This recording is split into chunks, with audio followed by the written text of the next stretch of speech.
Good morning, everyone, and welcome to another edition of In My Cousin's Basement. We are live in my cousin's basement, or your cousin's basement, whoever's cousin's basement.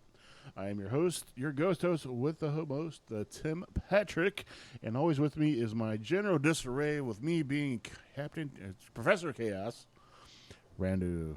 What's up, Tim? How you doing? Same shit, different piles, my friend. Always a different pile over here at my cousin's house. Yep. What's the pile we got today on the podcast? What the topic we have with the powwow? We're going to sit down and talk about movie quotes. See, we're going to give each other movie quotes and see if the other one knows it or not. See how well we know our stuff. Let's see if we keep our man card by knowing manly movies, action movies, horror movies, comedy movies. I got no rom-coms, so you're straight out of luck with that. Yeah, I was hoping that you had rom-coms because, that's my real niche, is rom-com movies. Right. I can't stand them. It's always, guy want crush on girl goes away, he goes away, he loses 500 pounds and ends up being with him again at the very end. Even Chasing Amy? Even Chasing Amy. Mm-hmm. So, I mean, that's probably as close as I get to a rom-com is Chasing Amy. Yeah. I've watched it a couple times, and I like the beginning of the movie. I don't like the end of the movie or towards the end of the movie. I like the beginning of the movie when there's a lot of jokes and they're cracking jokes and making fun of each other and like typical Kevin Smith humor. Mm-hmm. But towards the end of the movie, it becomes way too gay. I just don't like it. It's not. Yeah. It's not. But I get it. Kevin Smith was trying something different, right, for that movie or whatever. Right. I think they appeal more to women to get like that kind of genre demographic. Yeah. Of people in there, and I still like Ben Affleck and all the people are in it. Yeah, exactly. It had its funny parts, but it's too serious. No Jay and Bob. Right. Mm-hmm. Well, Bear Joe Bob were in it. Huh? They were in it. When?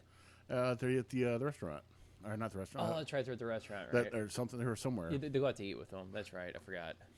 And that's when Bob gives his Chasing Amy story. That's right.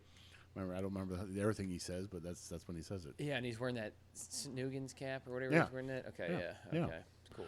Um, All right, why don't you start today since this is kind of more catered towards your topic more than my topic? Gee, my bad that you don't know movies. Yeah, I'm sorry. I don't know movies, guys. Like I said, I'm all over the place with this. A lot of them are comedies. Mm-hmm. There will be some horror ones, obviously, but most of them are comedies because I know you like. You'll probably stump me in a lot of these, I bet. Maybe. Yeah, it's early morning for one. You're having coffee. I haven't had shit, but the gum I'm chewing right now. So we'll just see what happens. Okay. And we were gonna do a thing where we were gonna do like lifelines and all this shit, but we don't feel like calling anybody this early in the morning and stuff like that. So I'll just give you hints if you do not know it. Okay. All right. You go first. I will go first. Okay. Should we just go back and forth? Back and forth We'll action. go back and forth. All right. It's easier that way. Okay. All right. Surprised, Eddie? If I woke up tomorrow with my head sewn to the carpet, I wouldn't be more surprised than I am right now. That You have to know that one. is, of course, Christmas Vacation. Yes, it is. Very good. And that was Ding, Clark. we need a little bing, bing. Ding, ding, ding. Oh, Yeah, we need one of those. we do need one of those. But yes, you are correct. All right, let me. I had so many quotes from that one, but I was like, dude, he's going to know all these other ones. Because I was going to do the one thing where it was like, hope was dickless, hope monkey shit he is. But then that's too easy. All right. Okay, hold on. Why don't you go for one more? Go one more? Yeah. All right. Let's see. What you have just said is one of the most idiotic things I have ever heard. At no point in your rambling, incoherent response were you even close to anything that could be considered a rational thought. Everyone in this room is now dumber for having listened to it. Billy Madison. Yep. All right, 2 for 2. 2 for 2. Okay, here's mine. Do you have that one with that guy who was in the movie that was out last year? Clerks. Yeah, okay. That was too easy. I know, well, Yeah. Sorry. I said, no, that's fine. But let's see.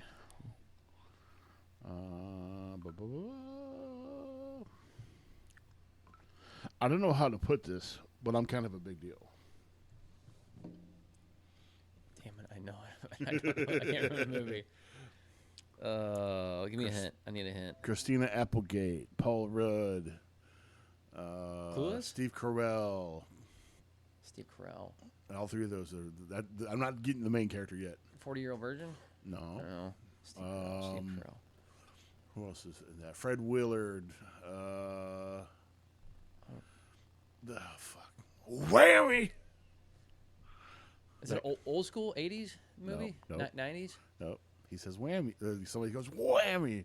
I can't Like remember. he says, well, Johnson's up to bat. Whammy. Nope. Nothing still? Nothing. How about he likes scotch? Scotch. The skeleton was denied a bank loan. Oh, my God. I can't remember, dude. Anchorman. Anchorman. I haven't seen that movie in a long Me either. time. When I heard that, I said that one, I was like, oh, fuck, that's right. I haven't seen that one in a long time. Yes, that was Anchorman. Good try, though. All right. That's why I was trying to name everybody but him, because that would have been too easy. Well, yeah, if you would have made that, I'm telling you, dude, I need some more I know you coffee. hate Elf. I was going to do Elf, but I'm like, no, I hate it. I hate it. wouldn't know any if it was Right. Elf. I was like, I hate it too, so I'm not going to do it. I mean, I know you're gonna know this one, but it's hilarious anyway because it's Oh, good. I Go love this quote. I am your father's brother's nephew's cousin's former roommate. Spaceballs. Yeah. So what does that make us? Absolutely nothing. Yeah. That's one of my favorite parts. Just that whole lightsaber knockoff scene was just hilarious to me. That whole movie's got one-liners. We're at now. What happened now? What happened now is happening now. That's what when happened to then? We missed it. When? Just now. We're at now. I can go all day with that one. You got another one? Let's see. Yes, I do. Let's see if you know this one. No, sir, I didn't see you playing with your dolls again. No, I'm joking. You know that one. Spaceballs. No, sir, I didn't see you playing with your dolls again. On this ship, you referred to me as idiot, You're not not your you captain. captain. I mean, you know what I mean. Yeah. Listen, you were a royal pain in the. Let's see if I can get other good ones. Nice dissolve. What? I'm still quoting Spaceballs. I could go through the whole fucking movie. All right. Let's see. Now these are more like, these are probably more common quotes. They might be from movies that you might remember. Not. You That's might know this okay. movie. I mean, Okay, if I don't, then all right. something I can watch. So, Carpe diem, seize the day, boys. Make your lives extraordinary. What are they saying? Listen closely. Listen, get closer. Carpe diem. You know that movie. Dead Poet Society. Yeah, it's a I good movie. love that movie. You know what? There's so many people that didn't know that was like one of Robin Williams' like big first like huge movies. Right. I mean, he did a lot of stand up, and then he started doing like real serious movies, and people didn't understand that he could do that. I mean, it's like Awakenings with Robert De Niro. That Yep. movie was great. Yep. I don't know. I think Dead Poet Society doesn't get as much. I guess what's the word I'm looking for? Hold on a second. yeah, it doesn't get enough recognition. Definitely. No, it doesn't. And I just introduced that movie to the wife not too long ago. She's never seen it, and she's like, "Wow, this movie's actually really good." I said, "Yeah, Yeah. it's a good movie. A lot of good actors, no namers at the time, Yeah. Except actors." for Robin. Except for Robin, of course. Except for Robin, but obviously, if I would have said, "Oh, Captain, my Captain," and everybody should know that fucking quote. I mean, right? the only people I could think of off the top of my head besides Robin was in that. Because it's been the last time I saw it was in high school. It was like my senior year because in my creative writing class we said we got to watch it because we had nothing to do that day. Mm-hmm. And I even got extra credit for on my final when I had to write something, and I said my captain, or I captain my captain to my teacher, and he gave me extra credit for that. Mm-hmm. But yeah, the only guy I can think of off the top of my head was there's a guy that was played in My Best Friend's a Vampire, and then he went on to do Dead Poet Society, and then he got even bigger later on in life. He played the cancer doctor on House. Mm-hmm. When we were watching House not too long ago, I was like, "Oh, dude, that's the dude from My Friend's a Vampire." And then I looked him up and go, "Holy shit, he was in Dead Poet Society too." Oh, wow, yeah. So it's kind of cool that all these little guys are in like little shitty movies or whatever, but then once they get like a star like Robin Williams in a movie, Yep. they're like number one now. Yep. Look at Matt Damon, fucking Good Will Hunting and shit. Nobody knew who he was. Yeah, because Matt Damon. Matt Damon. Who said that? It's funny that there's a quote right. Ben Affleck and Matt Damon really wrote Good Will Hunting. Yeah. You know, Yeah. people to this day still don't believe that those two wrote that movie. Right. I think they did. Oh yeah, I think they did. Yeah. Because I mean, they made that movie besides Robin. And shit. Mm-hmm. You know. So it's all good. And Gus got his money, so that's why Yeah. he's counting his money still in straight pack. Yep. All right. So I did that one. What's your next one? My next one is. Let's see. Oh, is this your wife? A lovely lady. Hey, baby, you're all right. You must have been something before electricity. Caddyshack. Yep. You gotta remember. You gotta know that one. Oh yeah, you had to. You Rodney lose your main card if you didn't know Rodney that one. Dangerfield. Oh yeah, Um, that is one of my favorite movies of all time. I don't care. I would play that at my funeral. It's so fucking awesome. I love it.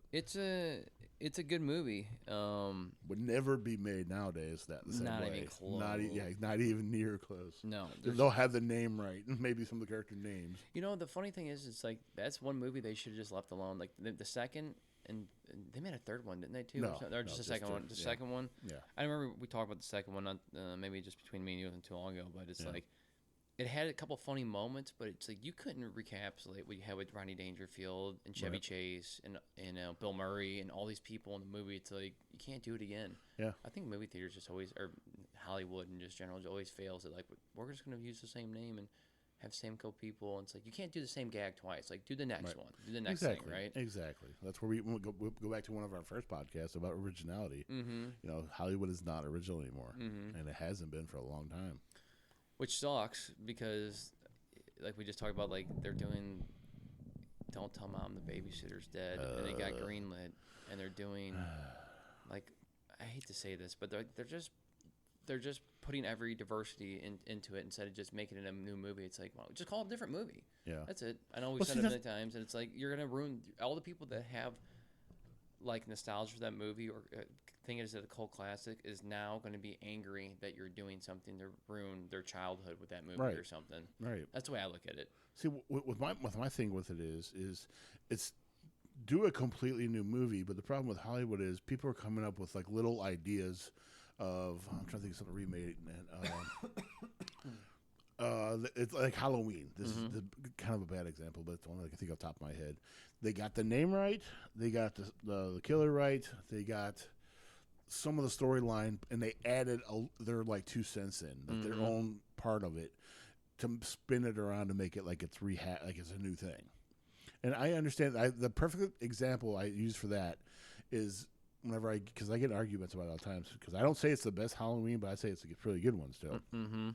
But people don't understand. It says on the goddamn cover, visioned by Rob Zombie. So it was his idea of all the stuff that's in there. So he's not making the original one. You know, it's his fucking thing. Mm-hmm. So just get the fuck over that. You know, it's Some people can't. Well, see, there's a difference.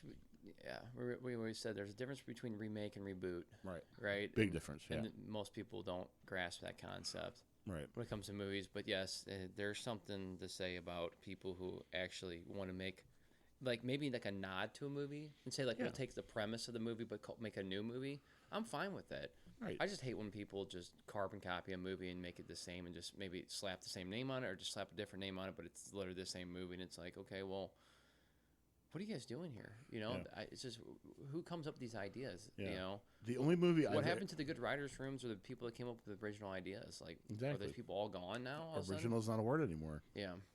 The only movie that I actually liked that was almost word for word and scene for scene copied was Death at a Funeral. That was one of the funniest movies I've ever seen ever. It was an English movie. It's a bunch of guys who go to a funeral and just, you know, mayhem happens. And then they got remade by like Martin Lawrence and other people. And they still had, what's his name in there? That little tyranny Lannister, that guy. Peter Dinklage. Yeah, Yeah. Peter Dinklage was in both of them, which I thought was hilarious as hell. But that movie is fine. That's fine. That was an English movie that made into an American movie. That's Mm-hmm. you know that worked perfectly for me. Yeah, I mean, sometimes there is good remakes or reboots. I won't say they're not all bad, but it's very far few in between, and it's very, you know, it's overdone now to the point now where it's like, dude, just Right. All these movies that we're quoting and stuff that we're doing, it's like these are the reason people know these quotes to these movies because they're cult classic movies and they're good ideas and original ideas. So, I wish people would do this more because honestly, I'll be honest, I was trying to think of new movies. The quote from like the last like 5 years, I can't fucking think of any. I can't think of any that I've watched where I'm like, oh, this is a good quote. I remember this from this movie. Exactly. That's what's sad. You know, because that's what they should. People, you know, watch movies to remember things, and you know, because they're great moments, stuff like that. But like you just said, the last more than 5 years, I can't even quote hardly any of them. Mm-hmm. So it's sad. I don't know if it's just because we're getting old or just because the movie's that shitty.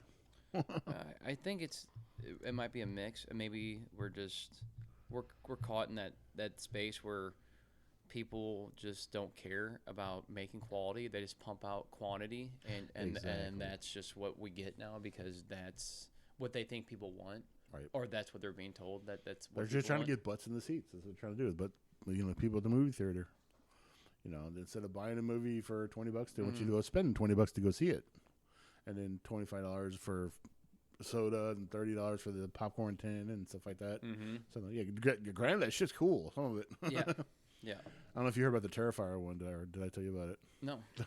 There's a petition out, and I even signed it to get a Terrifier popcorn bucket, whatever. It's supposed to be his head, and the popcorn's his brain. That's pretty cool. Yeah. Well, after the whole thing with and then I know you're going to say with me, Wolverine and Deadpool. Yeah. Coming out with But Deadpool. the Dune one. Huh? Yeah, go ahead. Sorry. I was just saying, like, they came out with a funny one, like, made, like, a meme online or whatever, because after the Dune one came out, everyone's like, that looks like, you know, a flashlight or something else like that. It's like, okay, well, now I'm going to make my own, and then now people are making their own funny popcorn. I think that's cool. It's like, that actually gets people intrigued to go to movies if you make fun. But they charge you like $40-$50, though. Is it really? Was that what it is? Yeah. And then if you want to buy the thing afterwards, like whatever, people on eBay, like $100. So, to me, if you go to the movie, you should be able to, they used to do, remember, like $20 for all you can eat popcorn? Yeah. You get the popcorn bucket. So, something like that's fine. Yeah, I mean, some places. I think last time I was actually at a movie, other than when you and I went see Clerks. Mm-hmm. They had free refills on soda. You buy the large soda, you get free refills, which is great. Well, now you get free refills. Depending on, it doesn't matter what size you are. You can walk. okay. Yeah, so they put all the soda machines, at least at Warenberg 18 by our house. You can get the small soda and go out there and get whatever. Okay. Man, I just thought about bringing my own cup in there and just fucking filling up. No one's ever going to say anything. They're all like, they're all like 15, 16-year-old kids. It costs them 8 cents to fill up a cup of soda. Mm-hmm. What do you do? They're making that back with popcorn, Yeah. so it's all good. All right, so You got another one? yeah, I got another one. Hit me. Well, did he come or what? Clerk. Nope. Not Clerk. What the hell am I doing? No, Mallrats. Mallrats. Jesus Christ, man! There's just some things you just don't talk about in public. Do it, Doug. That's one of my favorite quotes. Cousin in the movie. Walter. He was on a plane one time. They're just sitting there on stage, and he's like, "What?" And he's like, "Well, did he come or what?" He's like, "Jesus Christ, man!" There's some things you just don't talk about in public. You're kind of guy that bake for sex, and I should know. I can smell my own. You smell our own, yeah. Or smell our own. I'm not gay. See, like that, like those kind of like one-liners in the movies are something I will remember forever. And if Yeah. I hear someone say that, it's like that pops in my brain right away. Immediately, yeah. I don't have that with a lot of new movies. That's why it's so weird to me. It's like when I was digging through these quotes, it's like, man, that's too easy. Tim's gonna know that, but I'm gonna say it anyway because they're good quotes and they're funny. Yeah. And we can go back and forth with them. I know. It's great. I know. All right, you go next. I am serious, and don't call me Shirley. Airplane. Yep. Man, that's One of the best movies ever fucking yeah. made. Who did Airplane? I can't remember. It was the Zucker brothers, same guys who did basketball. That's right, Zucker Brothers, and They did that. They did God, Top you couldn't Secret. You couldn't do that movie again either. Airplane is one of those No. movies, and you wonder why no one's ever done it because it just can't. It's one of those movies you can't redo. Yeah, it's one of the, it's I can't call it a dark comedy. It's just one of those comedies where it has racial things into it and what have you, and it's just not as wouldn't fly. What was it the part where they're like, "Yeah, I don't speak jambalaya or something"? What they call them? What do they say? No, the guy's like, got the things tightened up my bones tightly, yeah. and they got fucking Barbara Billingsley from Leave It to Beaver.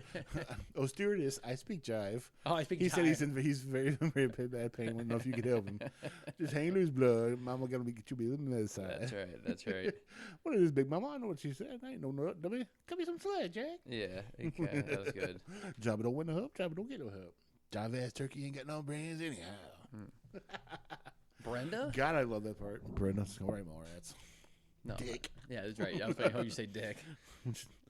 That part was unscripted. That was- Kevin told him to say something that would throw her off, and then he said Brenda from 90210, and she punched him or pushed him, whatever. Yeah, that's good. And then she said dick. Yep. Yeah. Yep. I didn't know that. I thought that was part of the. No, it was just something to get her to get a reaction out of her. Yep. Well, good. And That's another good one. Yeah, and I'm the one who covered. Just to let everybody know, I did talk to Kevin Smith on Twitter, and uncover that You tweeted. I tweeted and he twatted back that the part where they are talking about her production company or the book company where she gets signed or whatever. What's her name? When she's doing her, the younger girl that's doing the thing on the bench, and they're talking about like her book she's writing, or she's like her memoir. Trisha Dish. Yeah, Trisha Dish, that's right. She writes something, and she talks about the production company. Well, that's a nod to Seinfeld, that production company or whatever that was in there. And I figured that out and brought it up, and Kevin Smith said, yes, that was true. That was a nod to Seinfeld. Cool. Yes, that was cool. That's my claim to fame, boys and girls. Which You get to talk to a celebrity. that kid is back on the escalator again. I love it every single time. He just gets more pissed and pissed. Yeah, and they're like, "Oh my god, like there's a kid caught in an escalator later," and like he just like Blows it off like it's like, like yeah, it's duh. nothing. Like he knew that was gonna happen. Exactly. Anytime I hear anything Hope, about, hope his pants get caught in a bloodbath ensues. I'll tell you what, that kind of scarred me when I watched it when I was a kid, because I'm like, man, I never want to get trapped in an escalator. And you've heard about kids or going up there and people getting caught in them before, or kids or anything else, but I don't know what about that scarred me, but like anytime I hear something about the escalator, that fucking always pops in my head. Exactly. Oh, every single time it talks. And I said it not too long ago when I was at the mall with the wife, and she were on the escalator. I'm like, that kid's in the escalator. There's no kid in the escalator. She's like, what are you talking about? I did see one time when we went to a mall in Ohio, a kid and his mother were on the escalator, and somebody hit the stop button, the emergency stop button, and they're sitting there shaking it like it's gonna fucking move, and then you hear the kid crying, like, "Mommy, we can't go anywhere." I'm like, "Dude, they're fucking stairs. Fucking walk." Go ahead. You got the next one. I don't know. I thought it was your turn. All right, let's see. Why don't you make like a tree and get out of here? Back to the Future. Yep.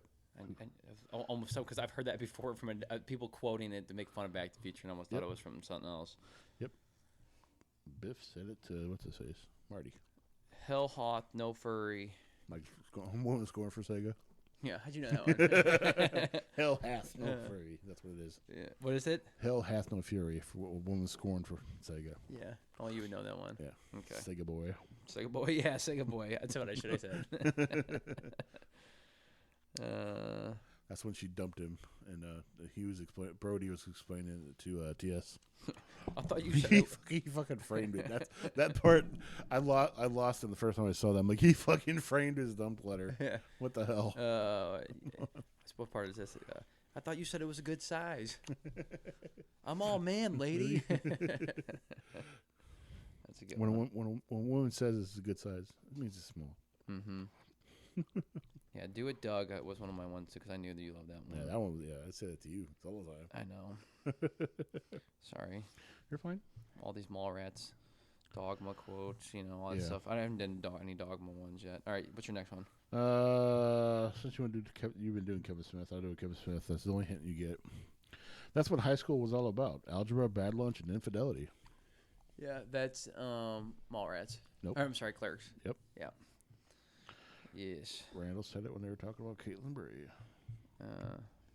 Let's see if I got a good one from this one. You go next again. I've said a couple in a row. At Bible camp, we made a flow chart. Since God created man, and man created the Transformers, the Transformers are like a gift from God, Randall. That's definitely Clerks too. Mm-hmm. Elias explaining the Transformers with his Optimus Prime handle, or whatever screen name.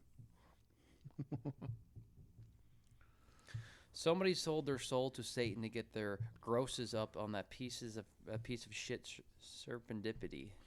Serendipity. Serendipity, yes. See, Dogma. that was Dogma, yeah. I thought you liked that quote. Oh yeah, I love that one. Dogma's one of my favorite ones. Yeah. Last 4 days on Earth, if I had a dick, I'd go get laid. That's Serendipity. Yeah, that's Selma good. Hayek. Yeah. God, she looked hot in that. You know what? For her age, she still looks good. She's like 50-ish. Almost 60. Yeah, almost 60 or something. Damn like that. good. She drinks the same water Paul Rudd drinks. You know, he doesn't age. She doesn't age. Yeah. She's always looked like that, though. That's the thing. All the movies she's done, she's kept herself fit. Yeah. You know, and not hanging. Yeah. No ticket? No ticket. What's that? That's Dogma. I don't know who says it, though. Jay. Or Yeah. Bob. Sorry, Bob. Yeah. Throws the guy off the.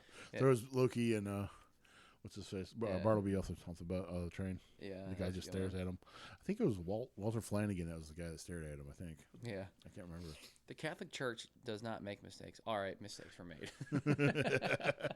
George Carlin. See, that was one of the best casting they did for Get George Carlin in there. Get Yeah. George Carlin in Did there. he say how he got George Carlin in there, or were they No, I friends? think he just tried it out, or he wanted them or something. I don't know. I have never really read up on that part. Because he's not in a lot of movies, is he? No, he's not. I didn't think so. He was in a couple serious movies in the '80s, but they didn't do well because they didn't work with it. Yeah. It didn't work well. I like the part at the end where they're like, oh yeah, a father would bless his clubs or whatever like that Yeah. when he hits him with Yeah. it or whatever. Yeah. Yeah, Or he goes like, he am I or something like that. He's like, ooh, scary. Yeah. That was good. Yeah, that was one of the like I said, best castings ever.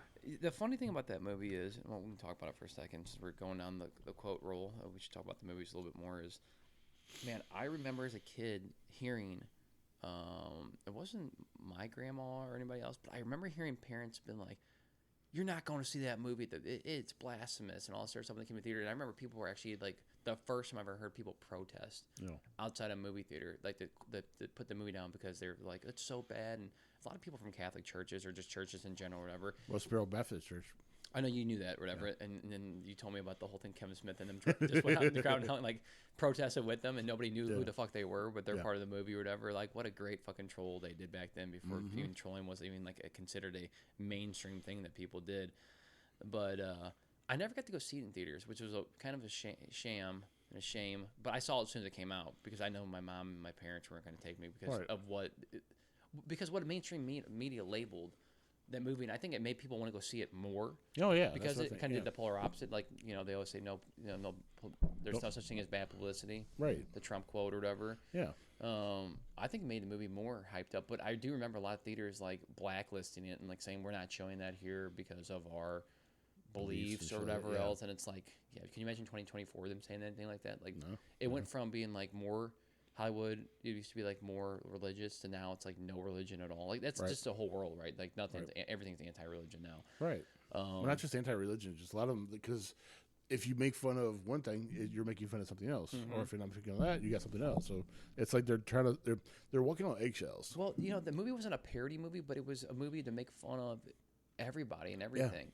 So it was Dogma. Yeah, sure that it do some stuff that's about religion. And it's like, why are people so sensitive? Like, why people, you can't laugh at like things that are considered like funny, even though it's. But not, you see a comedian to make a joke about religion, people laugh.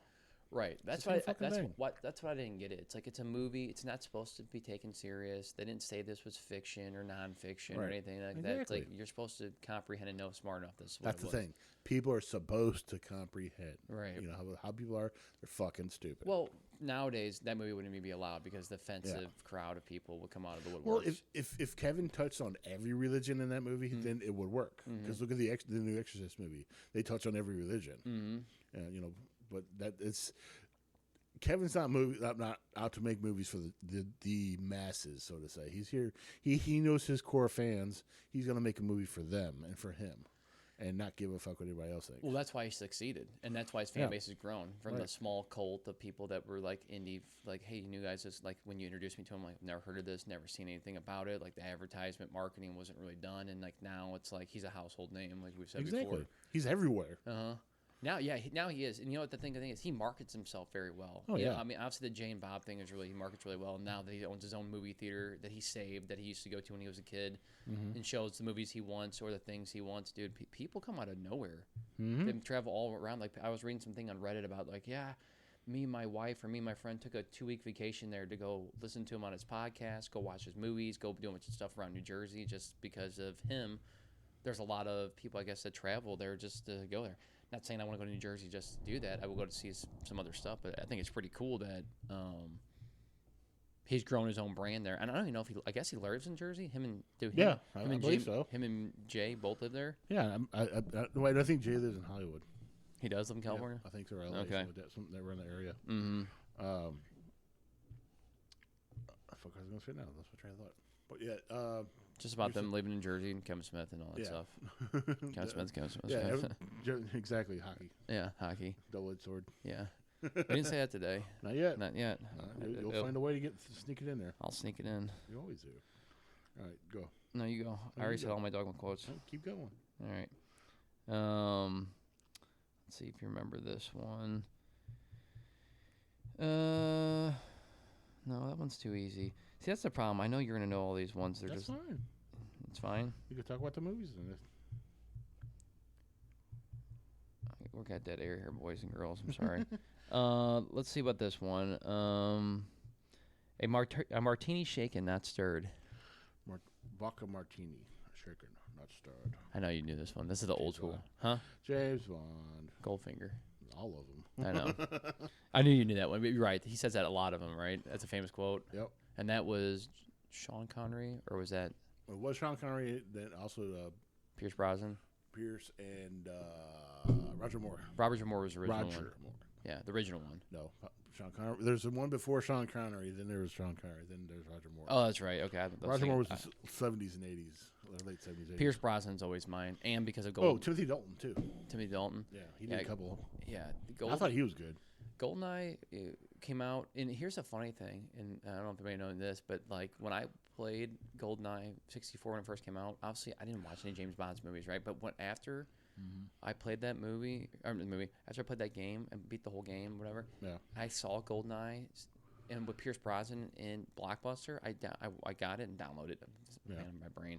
I rented it and brought it home, and dude, it followed the game to a T. They followed that movie to a T. I'm like, I'm fucking watching the game. It was the first movie game like I could actually like correlate, like they were like pretty much dead on the entire thing. I mean, I've seen not everything, but almost perfect. Right.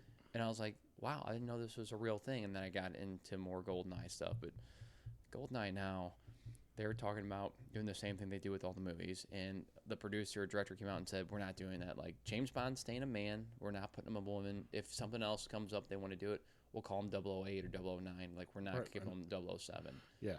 He's too concreted into what he is. You know, it's a man, just what it is. I'm like, thank you for someone taking a stand and saying we're not going to ruin the IP of this entire movie for the woke culture that say, like, let's put a woman in it now. Right. And it's like, cool. How about just make him a different agent and work with James Bond or something? Oh, yeah, we forgot Daniel Craig was in one, too. Oh, yeah, he's the newest one. Everybody knows Daniel Craig, the newer generation. Forgot to even throw that in there.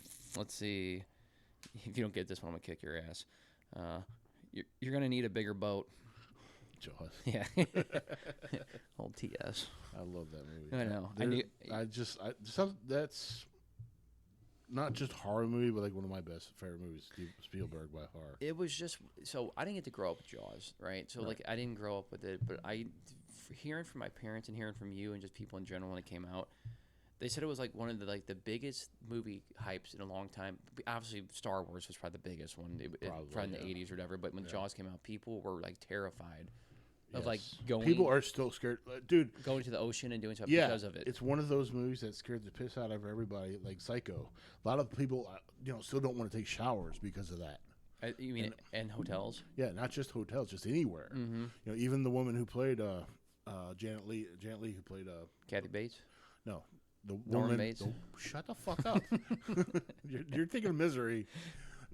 Janet Leigh was the one who played God damn it, I can't think of her name. Marion in Psycho, and she said in every interview that she ever did, she would not take showers anymore. She only took baths, and that says something for you because the movie is fake, obviously, But people are still if a movie has that much of an impact on you for you to alter your life in something like Jaws without swimming in the ocean and stuff like that.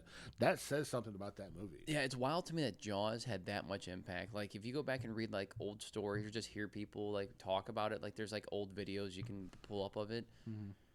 It's crazy to hear like how many people were really truly affected by it. It's like when Halloween came out, you know, with Michael Myers or whatever. Obviously, you know a lot more about it than I do, but that scared the fuck out of people. Like to the point where people like kids were going home, people were going home like worried that there was really boogeymen, and like it stuck with people, right? I mean, obviously it was just, you know, a wise tale or whatever.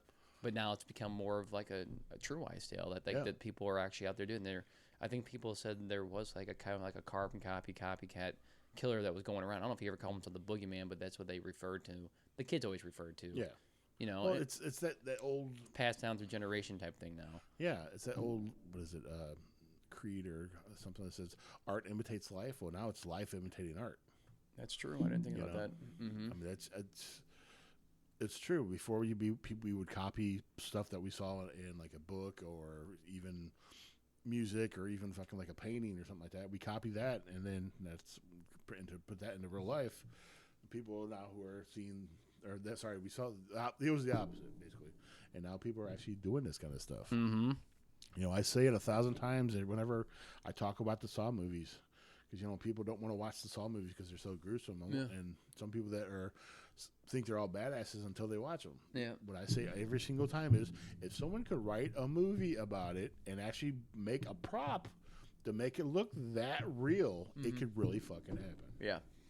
Saw is a movie where you can find that it's like they've used the old stuff like from movies where there's people that can kill you without being in the room. Yeah, you know, they don't have to be there anymore. Right, the mind tricks, and it's what's that movie that came out not too long ago with Jamie Foxx and Gerard Butler when he's an engineer of some sort, and he figures out how to kill people without being in the room, or whatever, and they're like, yeah, if he wants you dead, you're dead. He's like, he created a tie that would strangle somebody, and he put it around this guy's neck, but nobody could kill this guy, and he killed him with the carbon tie that just he put it on and killed him, strangled him to death. You know, like things like that. And it's like, okay, there's people out here that are that good at thinking. So like the first Saw, my mind was blown at the end of the movie when I was in the theater and I was on the edge of my seat. I remember when I was a kid. Yeah. And he, you know, spoiler, he gets up and walks away, and he's the dead guy on the floor the whole fucking time. And you're See, like, I joked about that. Whenever they were trying to figure out everything, it was just me and like 2-3 other girls and a guy when we went to go see it in Florida. And I was like, dude, it's the dude in the middle of the fucking floor. And fair enough. Yeah, I didn't know. I mean, and that's kind of stuff you like. You like to be like guessing, like, how's this guy doing?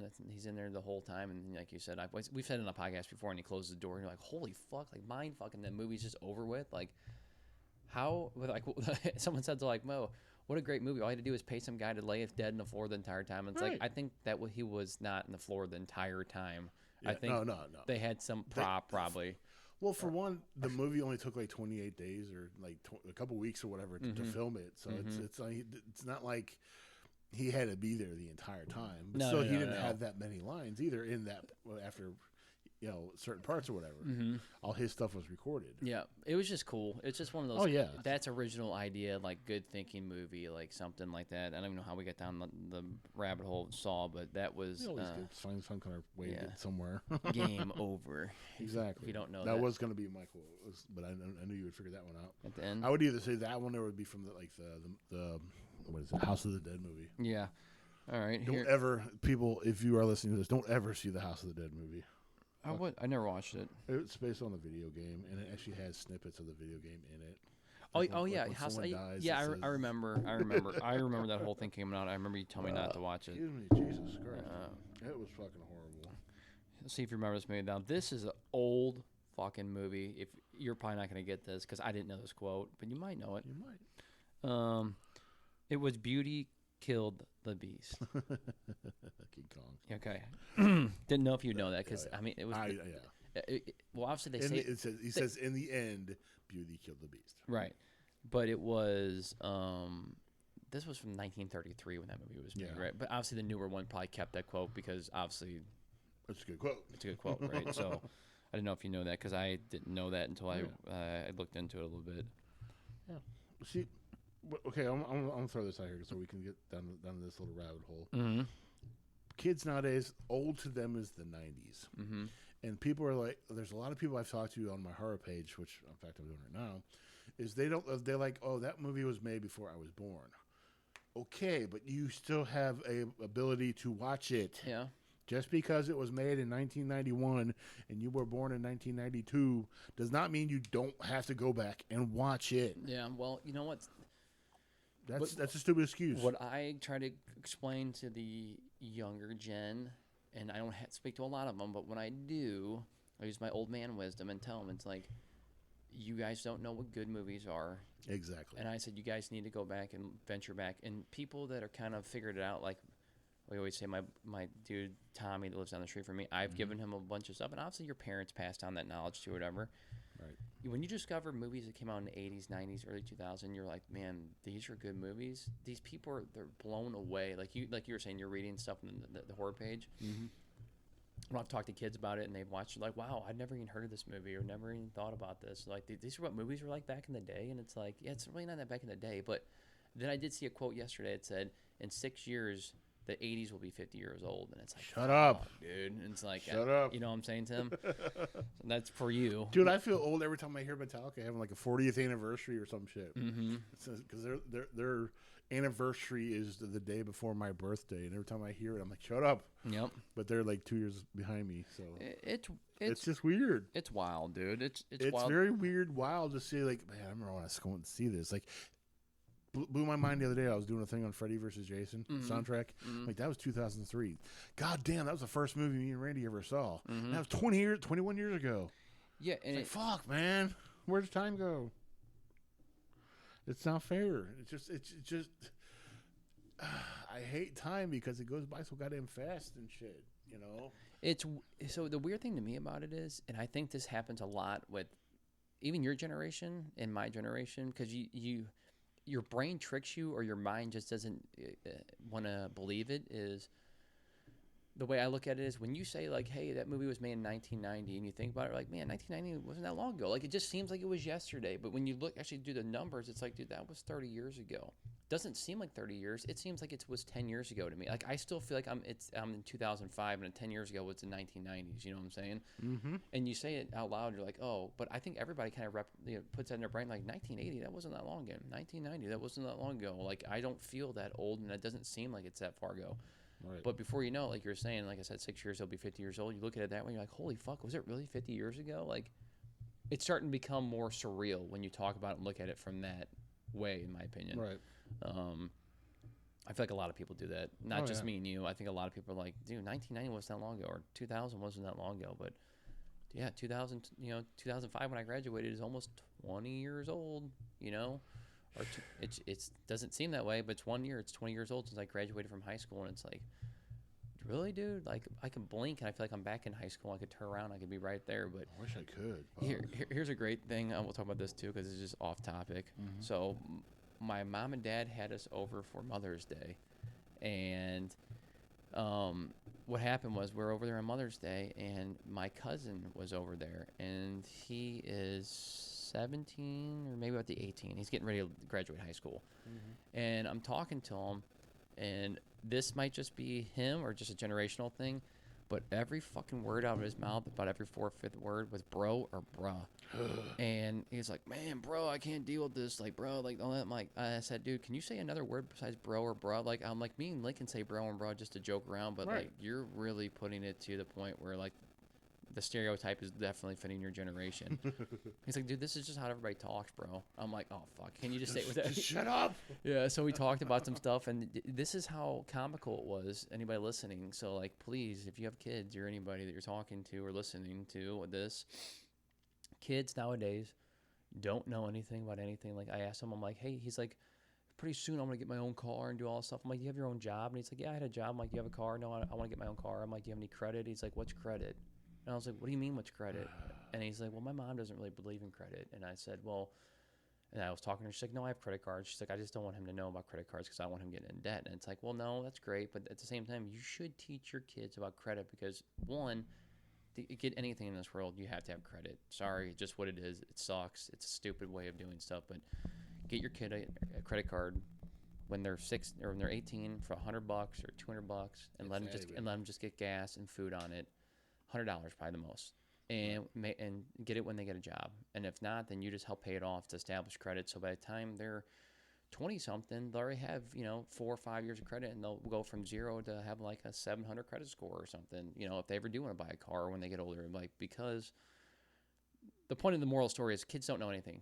Right. At 18, it's like, what do you guys learn in school? Like, are you guys learning bro and bruh? Or are you guys learning actual like financial stuff that's gonna help you about that or health or anything else? And it's like, dude, he played football, which is good, but besides that, he's like, he doesn't. Well, he's hoping to get into college to play football, but at the same time, it's like, you still need to know like these things. He's like, so after I told him, he's like, Mom, why don't I have a credit card? Why don't I have this? And I was like, oh fuck, did I just start like a whole fucking shitstorm for my aunt or whatever? But at the same time, it was funny because I'm like, I guess there's a lot of parents that just don't want kids to know anything about it. It's like, well, it sucks. We live in a world where you have to have it. Like, like even you, Tim, I know you're not big on credit or whatever, but at the same time, it's like you're dumb enough to know, like, yeah, you have to have credit to get things, to get loans, to get cars, to do anything you want. Anything. And it's not saying you have to have a $20,000 credit card. I'm saying, like, have a credit card and just use it and pay it off. And, you put your Netflix on there and then pay it off. That's it. That's right. To keep your credit established. Obviously credit is really established by car. Sorry, this is off topic, whatever. I just thought it was funny. The bro and broad thing just fucking drove me insane. And I thought that was just like a joke that people had. No, dude, it's real. Like, that's just what people do and talk about. So exactly. Bruh. It's funny. We make fun of Lemmy. People don't know. Lemmy's my dog. Mm-hmm. She wears hoodies every once in a while, all year round, except for when it's really hot. Mm-hmm. And every time we put her in the car and she breathes a lot of the air that blows in her face, she goes, bruh, bruh. So we say, she's back there going, bruh. There's a shirt that this mom wore to a hockey game that my son was playing at, and she's like, in my household, I'm referred to not as mom, but as bro or bruh. And I was like, holy fuck, I started laughing. That is so damn true. And now I've seen a bunch of moms wearing it or whatever, and I was like, this must be like something that parents are dealing with right now. But it's like, what did we say in high school? I didn't call my mom bro or bruh or something. No, we called it the N-word for one. No, yeah. Dirt and dirty. No, I just meant in general, like, did we have like a nickname we called our parents, and it's like that was a mainstream word used by all the people. I don't know. We call dirt, dirty. Yeah. That's man sometimes. Old man, pops.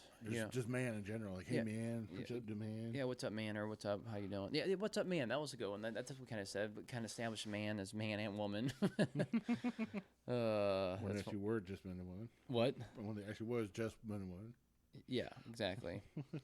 So long story short, yeah, that was good. What's your next? My next one is I fought in your general direction. Your mother was a hamster, and your father was Short Circuit. No.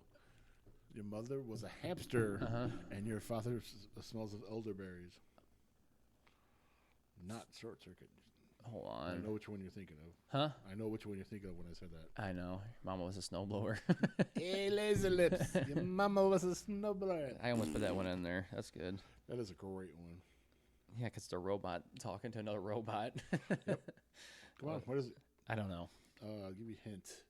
Got John Cleese, Eric Idle, Terry. What's his name? I still don't know. Monty Python, Holy Grail, dude. Dude, I haven't seen that movie in a long time. Come on, everybody knows that. I know. I do love Monty Python. I haven't seen that in a long time. See, I told you it'd stump me on some of these. There's some of the stuff I just can't remember. It's all good. Let's see. Here's one that's more your age appropriate, if you will. Okay. I wouldn't let you sleep in my room if you were growing on my eye. If you were growing on my ass. Home Alone. Yep. That's my favorite line in the movie. That was great. That's a great one. I didn't think you would know that. I knew you would know the movie, but I don't know if you knew the quote for sure. You might know this one. This was a huge movie in the 90s, so you might know this one. They may take our lives, but they'll never take our freedom. Yeah, okay. I just want to make sure you knew that one. Oh, yeah. If I don't know that one, there's something wrong with that. How about this one? You had me at hello. Oh. Ooh, this is a different one. I know you know the movie because everyone's seen this movie in the 90s. Tom Cruise. You might have not seen this movie. Maybe not. I used to be big. I'm not a Cruise fan. I've seen it. Yeah, you are. Come out of the closet, Tom Cruise.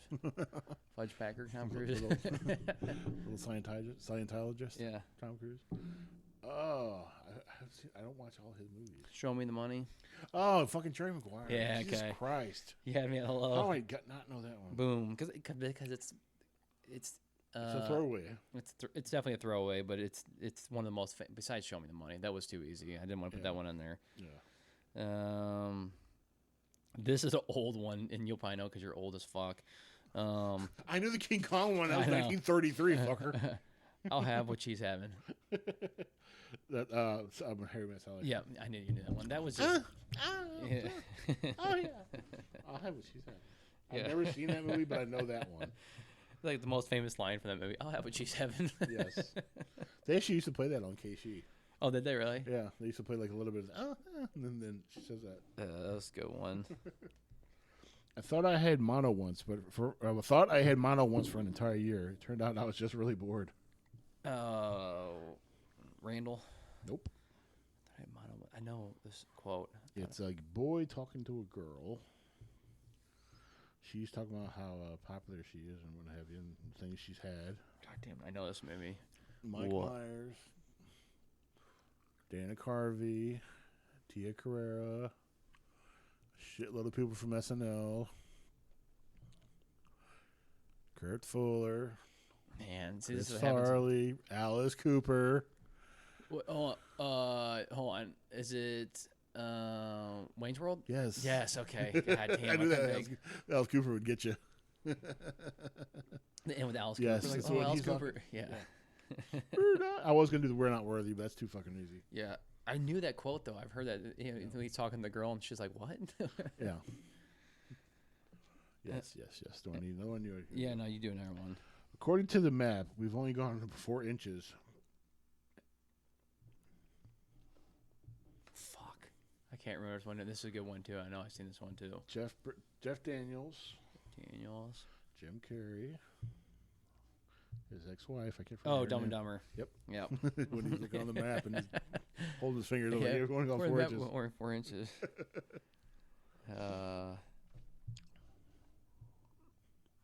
Let's see. I got.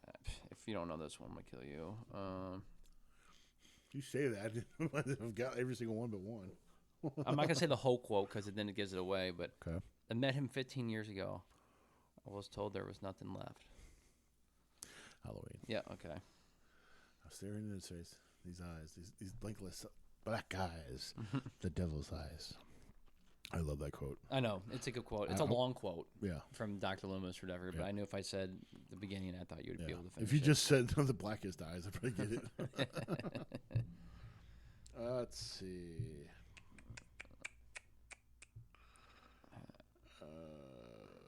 I got another good one Go here. ahead.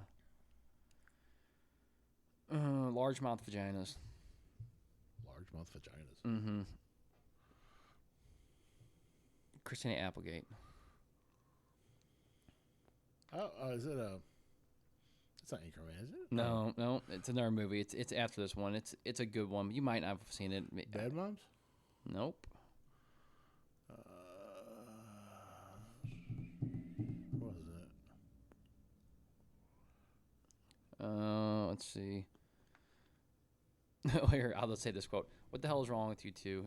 Are you completely obsessed with sex? Honey, obsessed is a very strong word. Vacation? No. No. It's got Jason Sudeikis in it. Who? Sudeikis? Yeah, Sudeikis, whatever, from Saturday Night Yeah, Live I and know, everything, yeah, and Owen yeah. Wilson. Yeah, I know who you're talking about. Owen Wilson?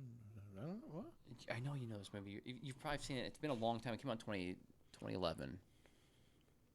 I'm drawing blank. I might not have seen it. Hall Pass. I've not seen that. Oh, fuck. Okay. Well, That is I one think- movie I do want to see, though. Okay. I do want to see that. I one. won't say anything else. It's a good movie. Yeah, that's My dad even likes that movie. He doesn't watch a lot of comedy movies. okay. I remember that. Let's see. You go next. Let's see. It's the same old story. Boy finds girl. boy loses girl. Girl finds boy. Boy forgets girl. Boy remembers girl. Girl dies in a tragic boat accident over the Orange Bowl on the New Year's Day. Mallrats? Nope. I knew you were going to say that. I knew you were going to say that. Uh-huh. Chasing Amy? Nope. It's not a Kevin Smith movie. God damn it. I know that quote. Who says it? Who says the quote? Who says it? Frank Drebin. Lieutenant Frank Drebin. Oh, yeah. Police Squad. Police Squad and Frank Drebin. No. I know Which it is. Naked Gun. It's Naked Gun. Yeah. Okay. Same old story. Boy finds girl. Girl finds girl. It sounded like that quote from... Yeah, what Randall says. Yes. Yeah. Hey. All right, let's see if you know this one. This is another comedy movie. Let's see. Let's see. Which one should I use from this one?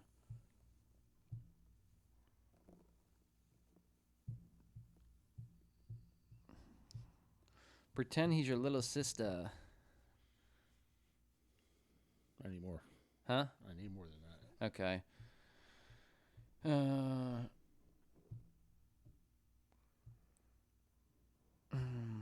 damn it. I just don't want to give it away. Don't keep give me. By the time college rolls around, I'll be the Iron Chef of pounding Vaj. Vaj or Vaj? Vaj, but he says Vaj. Who says it? Jonah Hill. Superbad? Yep. Okay. Okay. I've only seen that movie like twice. Really? Yeah. It's one of my favorite fucking movies, or comedy movies that come out in the last like 10 years. Well, actually not in 10 years, right after high school. 2007 that movie came out. Jesus Christ. See? That's still a long time ago. Almost 20 years ago the movie came out. Fuck, we're getting old. Oh no. That should be the name of the podcast. Is Fuck, we're getting old. Fuck, we're getting old? Yeah. That would actually be a really good title. What about... Where's yours, idiot? Where's mine? What's your next quote? Let's see. I just did that one. I don't know why they call this stuff hamburger helper. It does fine just by itself, huh? I like it better than tuna helper myself. Don't you, Clark?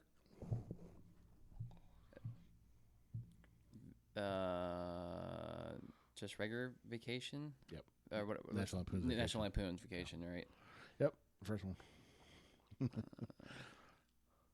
I love Eddie quotes. Eddie quotes are great.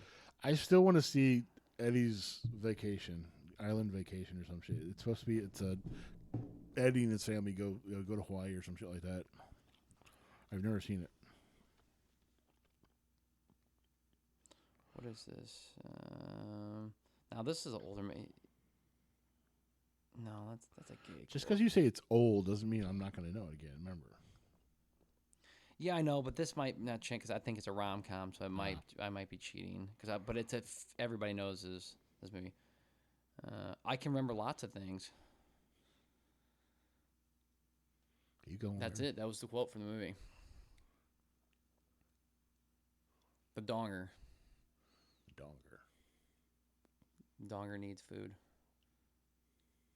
No Yankee am I wanky. The donger needs food. 16 candles. Oh, god damn, dude. God damn. I totally forgot about that. Cool, yeah. So how many times it's a girl movie or whatever, but still, it's a. I'll still watch that one. Your automobile. I should have said that one. I should have said automobile. Long duck dong. Dong. What's Where is my automobile? He's drunk in the driveway. Yeah. He's that fat girl and shit on the the bike. Yeah. That's a great fucking John Hughes movies are fucking great. What's dude. happening? Hot stuff. If I would have said that, you would have known right away. Sorry, I just couldn't give away the easy ones. That would have been way too easy. Mm-hmm. Go again, please. No, you. Quit smacking on the mic and give me a quote. No, go ahead. I had to look for one. Okay, are you ready? I used all the ones I wrote down. Here, I got one right here. Hey, dweebs, does mommy hold your dicks when you piss? Hey, dweebs, does mommy hold your dick when you piss? See, I was actually going to do one from the same movie as License to Drive. When he goes, Charles, you spastic idiot. Yeah. Let's see if you knew that one. It's probably the favorite line of the movie, holding her dicks when you piss. So that's a movie. Oh, Mom, those are don't worry, Mom, those are our friends. Why don't you zoom later? Dude, that's a great movie. That movie makes me fucking laugh. All the Corey's movies were like pretty decent. Mm-hmm. It was just it's one of those movies that it stuck out, you know. And that's Heather Graham's very first movie. Then you didn't see her forever, and then she came back in I was gonna say this quote. Boogie Nights. Go ahead. Hey, Dad, did you look at that brochure I gave you? Yeah. What did you think? A $20,000 BMW for a 16-year-old boy, something. $23,000 BMW for a kid who hasn't had a job in his life. Yeah, I think it's a great idea. Yeah, yep, that's what it is. And now as a dad, you get the dad. Oh yeah, you totally get that. You get the dad humor before you're like, why is his dad being a dick? Now you're like, your dad's fucking funny. Is what he is. For your information, this is exactly what I ate when I was pregnant with all of you. Mm-hmm. Mom fucking eats half of the mashed potatoes and ketchup. Mm-hmm. No thanks, Santa. I have a Mercedes. Yeah. That movie's full of them. That is one movie that I've showed. I'm telling you, my wife was fucking deprived as a kid. I showed that movie. She's like, wow, this movie's really good. It's really funny. It's like, yeah. Did your mom and dad not show this movie? I don't think they ever watched that movie. It's like, oh my gosh, dude. All right, now it's your turn, dude. There, buddy. Go one more time. Go one more time. Yeah, go one more time. All right, let's see if I can find another one to stump you on. Let's see if I can do this one. No, I don't like that one. I got one for you. All right. Help me. That is the Goonies. No. It's not? When he's taking his face to the mask? No. This is 1958. With Vincent Price.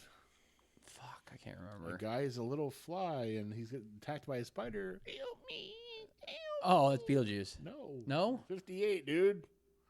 I thought that was The Fly. I gave it to you. The Fly. So, the guy is a fly. Oh, the movie The Fly? Yeah. Sorry. I could have swore that was the one with Beetlejuice when the flies were getting ready to No, attack him. that's where they stole it from. Oh, they stole that from Yeah. there? Okay, okay. Yeah, that's when when the fly's in the graveyard. Yeah. He grabs it. All right, since you didn't know that one, let's go another hard Yeah. Let's see. They're here. I can't remember. God damn it. I know. Heather O'Rourke, Craig T. Nelson. It's a horror movie? Yes. Joe Beth Williams. Let's get the little midget lady.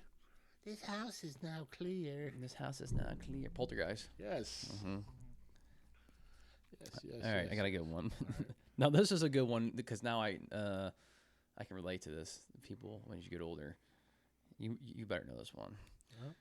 I'm going to go do something productive. I'm going to go watch television. I know you'll know this movie once you hear about it.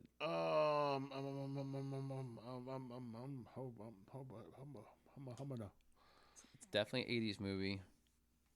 Oh, Don't Tell Mom, Babysitter's Dead. Nope. No. There go the goddamn brownies. You don't remember that one either? Okay. No. What are the goddamn brownies? Green Sky at Morning, Neighbor Take Warning. Green Sky at Night, Neighbor Take Flight.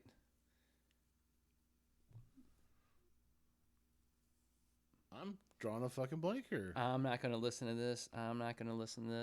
Tom Hanks. Seriously? It's not big. Nope. That's what I said. It's not. Smells like they're cooking a goddamn cat over there. Oh, The Burbs. The Burbs. Jesus Christ. Hey, Rumsfeld. Hey, Rumsfeld. And he falls off his roof. Hey, pizza dude. God damn, dude. I know. When's the last time you seen that movie? Long fucking time ago. Oh, we love that movie. My mom and dad. I love that movie. My mom and dad love that movie. And I had it on Plex for a long time. I used to watch it all the time. Is it still on there? No, because the guy who had my Plex server or whatever I've been using, he just redid the whole thing and I'm like an asshole. Like, yeah, there's a lot of movies missing. There's not just a lot. There's tons. I mean, he goes home and he just said that it shit the bed. He had, I think, over 1,000 movies and probably like over 1,000 TV shows. And he's just like, yeah, I had to reform the whole thing. I'm like, dude, we downloaded so much good shit on there. Now we're missing all that. But yeah, that was Safety is My Middle Name. That's such a good movie, dude. Yeah. Can't believe The Burbs. Dude, it took me a second. I was like, wait a minute. That's not Corey Feldman. Who is that? Who says that? It's the other Feldman, Yeah. No, it's Corey. Corey Feldman. Corey Haim. Corey Feldman is in The Burbs. I know, I'm joking. Dickhead. I'm going to smack you if you don't know that one. Mm-hmm. Let's see. Are you quoted out? Not yet. I can keep going. I'm just got to find him. Look through your notes. All right, how about this one? Mhm. Well, that one's too easy. Here's Johnny. Come on, this is Shining. Actually, every movie after The Shining, they copies it. Yeah. This one's kind of no. Hey, where the white women at? Where the white woman at? Yeah. What's that? Coming to America? No. Excuse me while I whip this out. I don't know. Look, here comes the sheriff. He looks like a dung. You said what? He said that the sheriff is near. I don't know. What is it? Blazing Saddles, you son of a bitch. I knew that's one of your favorite movies. I know That is like second favorite comedy movie of all time. All right, let's see. Nope. I am your You father. would not know that one. I am your father. That only counts as one. That still only counts as one. A guy with an arrow kills an elephant. He looks all happy, and a little guy says that still only counts as one. Robin Hood Men in Tights? Not a comedy. Can I count me? It's a long saga, and not Star Wars. 3 movies. Star Wars? I said it's not Star Wars. Oh, sorry. Star Trek? No. It's a 3 movie, well, at least 3 movies, and those 3 movies together is about 12 hours long. Damn, 12 hours long. I don't know. Lord of the Rings. Lord of the Rings? Yes, I was going to say that, but I was like, that can't be it. Lord of the Rings. it is. 12 hours of walking. I am awesome basketball player, but I just can't do both. Baseball. Yes. When life gives you lemons, just say fuck the lemons and bail. What did he say? There's a funny one. I don't remember. I just gave you one. I know. What did? Oh, It's got Paul Rudd. let's see. What did Matt Stone had a quote that was really funny with the movie. He said, "That's not a fucking fear, I must say. That's not a bad fucking fear, I must say." I can't remember he said that in the movie, but I remember that was in the movie, or maybe it was a blooper in the movie.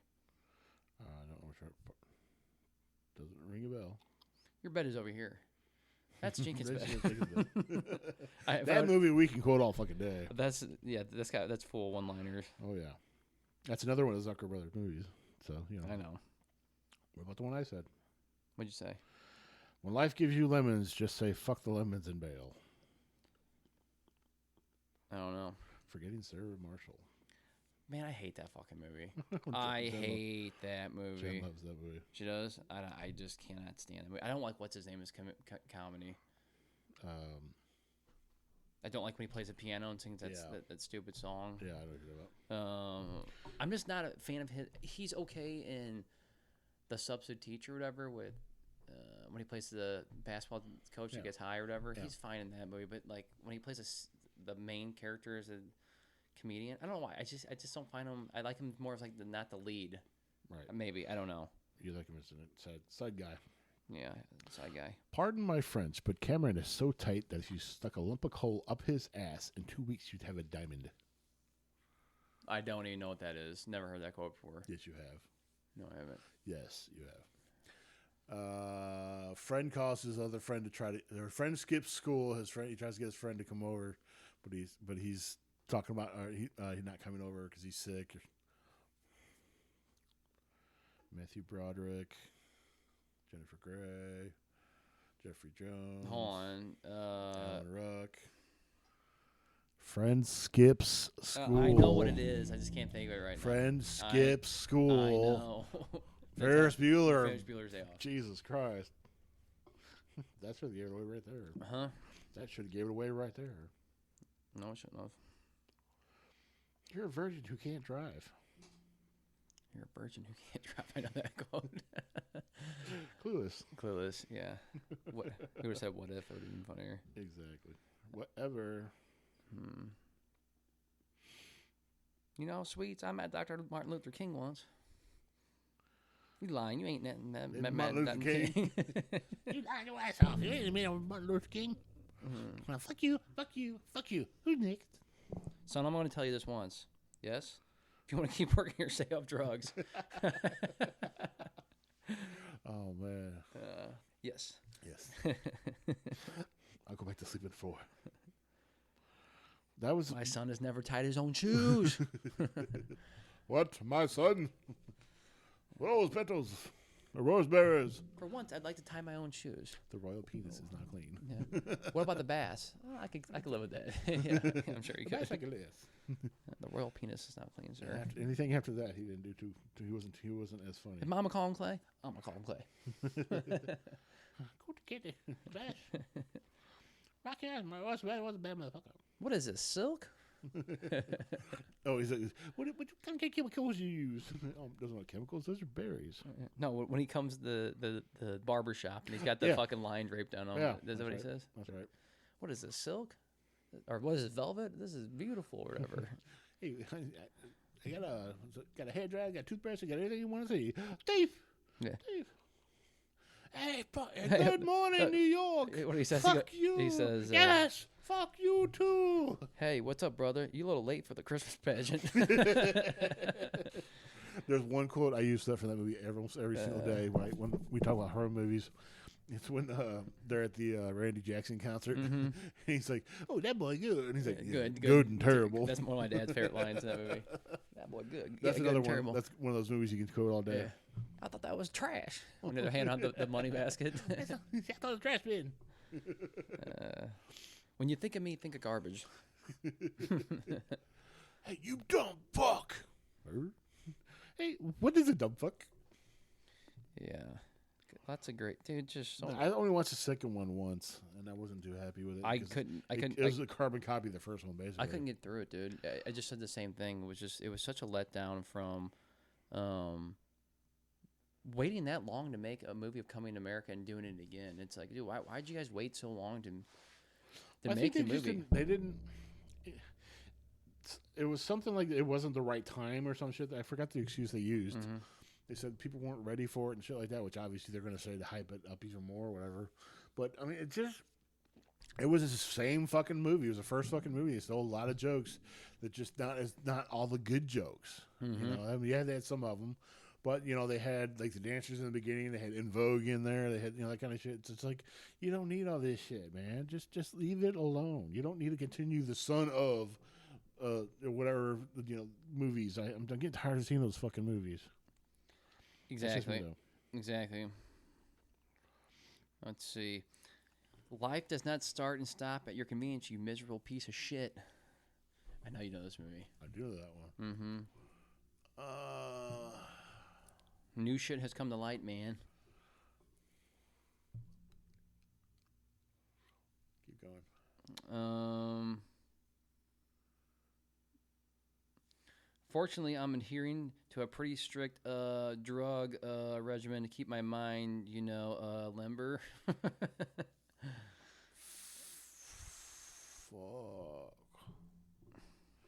What is it? Come on. It's Jeff Bridges. Oh, the dude. Lebowski. Yeah, Lebowski. God damn, dude. The dude. The dude abides.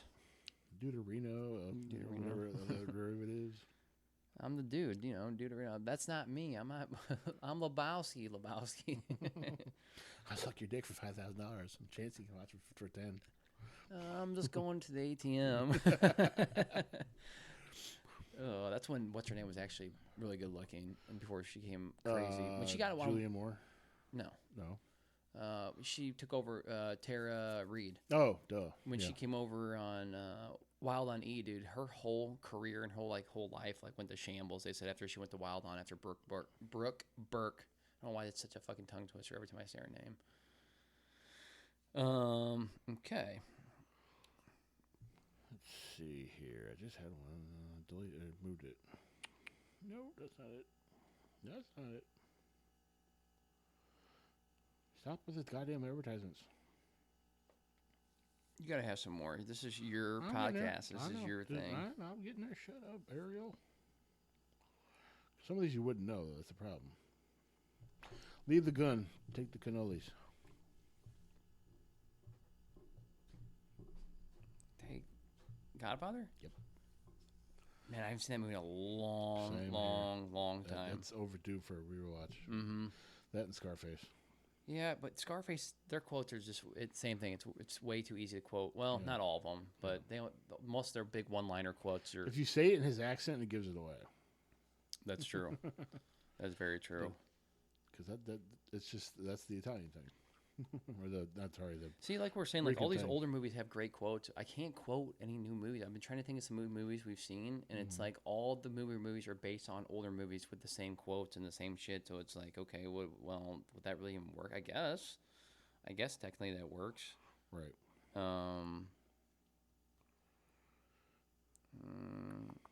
What's your next one? I have had it with these motherfucking snakes on this motherfucking plane. Snakes on a Plane? Yeah. Is that the movie? Yeah.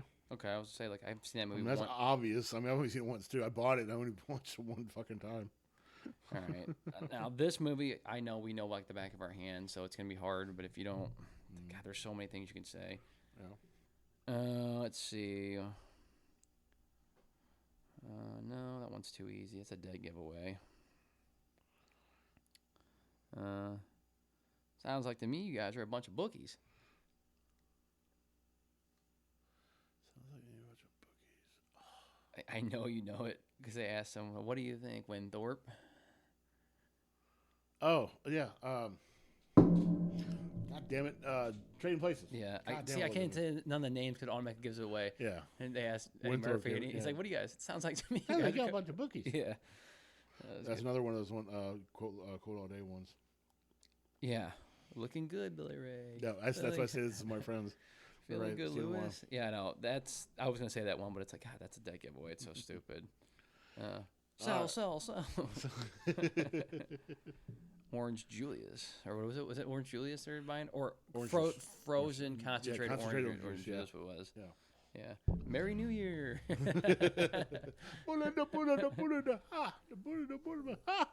It was the Dukes. We are moving. Whenever we sit in traffic or Yeah. a long drive through, I'm always like, we are moving. We are moving. The Dukes ruined my life over a bet. $1. $1. $1. Huh? Quit with the fucking ads. I do, so in the new comedy, I do, it's funny that they bring the Dukes back for the cameo in Coming to America. Someone brought that up, and it's like, what was the whole point? Was this a Coming to America cameo just because he was in the same movie? And like, he's like, Randolph, we're back. Give him the money it's back. the same director, writer, and director and stuff like that. Yeah, They- acting like they're bums and they're poor, Yeah, and they're yeah. like, they got, he they gave them all just that money. They had to throw some time, some filler in there, I guess you could say. It was just a Easter egg, I guess you can say. Yeah. For the movie, There's right? a nod to the movie, Yeah. stuff like that. Yeah. Looks are everything. You ever heard David Beckham speak? It's like he mouths sex with a can of helium. Think Ryan Reynolds got this far on a superior acting method? That's a new one. Newer movie. That's got to be Deadpool. Yep, sure is. Mm-hmm. Because you said Ryan Reynolds in it. Yep. He always talks about himself in almost all his movies. 2 tickets to Les Boheme. Le Boheme. Le Boheme. It's an opera. It's an opera. PCP. Angel Dust. Let's see. You would definitely know that one. I don't think. Please to help me with my rucksack. My nope set.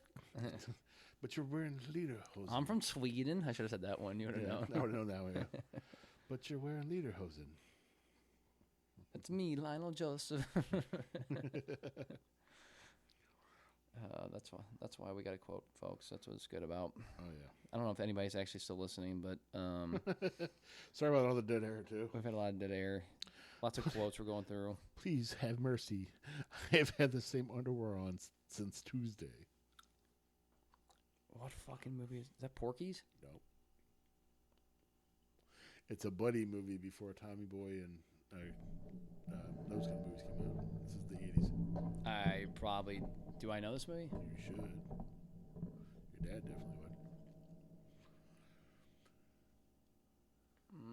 part where the two guys are sleeping in the same bed, and they both wake up cuddling up with each other, and he's like, "Where's your other hand?" Between two pillows. Those aren't pillows. Which meant he had his hand up his ass. Is this Jesus. Revenge of the Nerds? Nope. Fuck. I don't know. Planes, trains, and automobiles. You're right. Plane, trains. Man, I should have known that because that's one. I wanted to do the part where there's no fucking car in the fucking parking spot. Just give me a fucking car. Right. Fucking now. You have your ticket. I threw it away. Her face. What? You're fucked. You're fucked. That is one of my best favorite scenes of almost every movie. Any movie. I was gonna do some Animal House ones, but I don't think you'd know them or not. I haven't. I mean, some of these movies are so easy because you say one word and you know from the movie, like Right. Tallywhacker. If I say that quote, you know it's Porky's, right? Yeah. So I'd That's like. the only movie I've heard it in. that I can remember. Can we please just call it a Tallywhacker? Parts. Have you seen this, Burke? It was last seen on campus. I know that mole anywhere. Yeah, exactly. We can have him. Tommy. Could have him pick him out of the lineup. We'll put wanted posters all around school. They're both falling out of damn It's Mike chairs. Hunt here. Has anyone seen Mike Hunt? You know, that's where that kind of stuff started. You know, stuff like that was good. Has anyone seen Mike Hunt? Sure, everybody has. All right, here's a horror movie one you might not know, but we'll find out. Okay. Look what you did to him. Look what you did to him. I don't. Doesn't ring a bell. Friday the 13th. First one, whenever Jason's mother is talking about Jason. Yeah, when Jason is actually mother is Yep. actually Jason. It's her. The twist that nobody saw coming. Nobody saw coming. Yep. And Get the pigmobile out of here. You're gonna die. You're gonna die. I'm coming after you. it's a cop movie. I know that. Or has cops in it. What? Fast and Furious? That quote I just said? Yeah. That was Porky's. Oh, duh. The pigmobile. Yeah. Yeah. Then yeah. That's right. All right, I'll get one. You get one more. I got a good movie that's gonna stomp you. Okay. Let's see here. All the ones I go through, they repeat too many fucking times. Hello, my name is Inigo Montoya. You killed my father. Prepare to die. Scarface? No. Say again. Hello, my name is Inigo Montoya. You killed my father. Prepare to die. God damn it! I know this movie. I'm looking for the six-figured man. Everybody move. I don't. Buttercup, as you wish. Butternuts. The Princess Bride. Oh, I haven't seen that movie in so damn long, dude. That's Steve Martin. No. Who is it? Carrie Elways. The chick who played Jenny from South Park. From Forrest Gump. Andre the Giant. Mandy Patinkin. Come on, man. Fred Savage. The guy who played Columbo. I don't know if I've seen that one, dude. Princess Bride? Not in a. Really? I don't think so. I've seen what's the one with Steve Martin? You're thinking of Three Amigos. Maybe. I can't remember, dude. I'm having a brain fart. I don't think I've seen that one. Oh, well, you should watch it. No, you should watch it. I have. All right.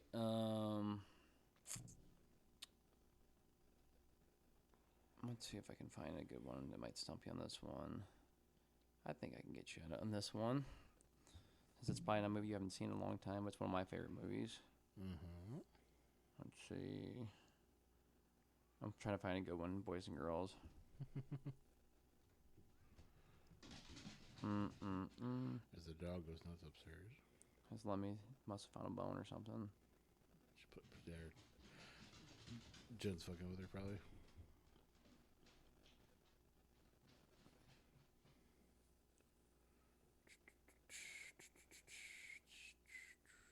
All right, I'm done with quotes.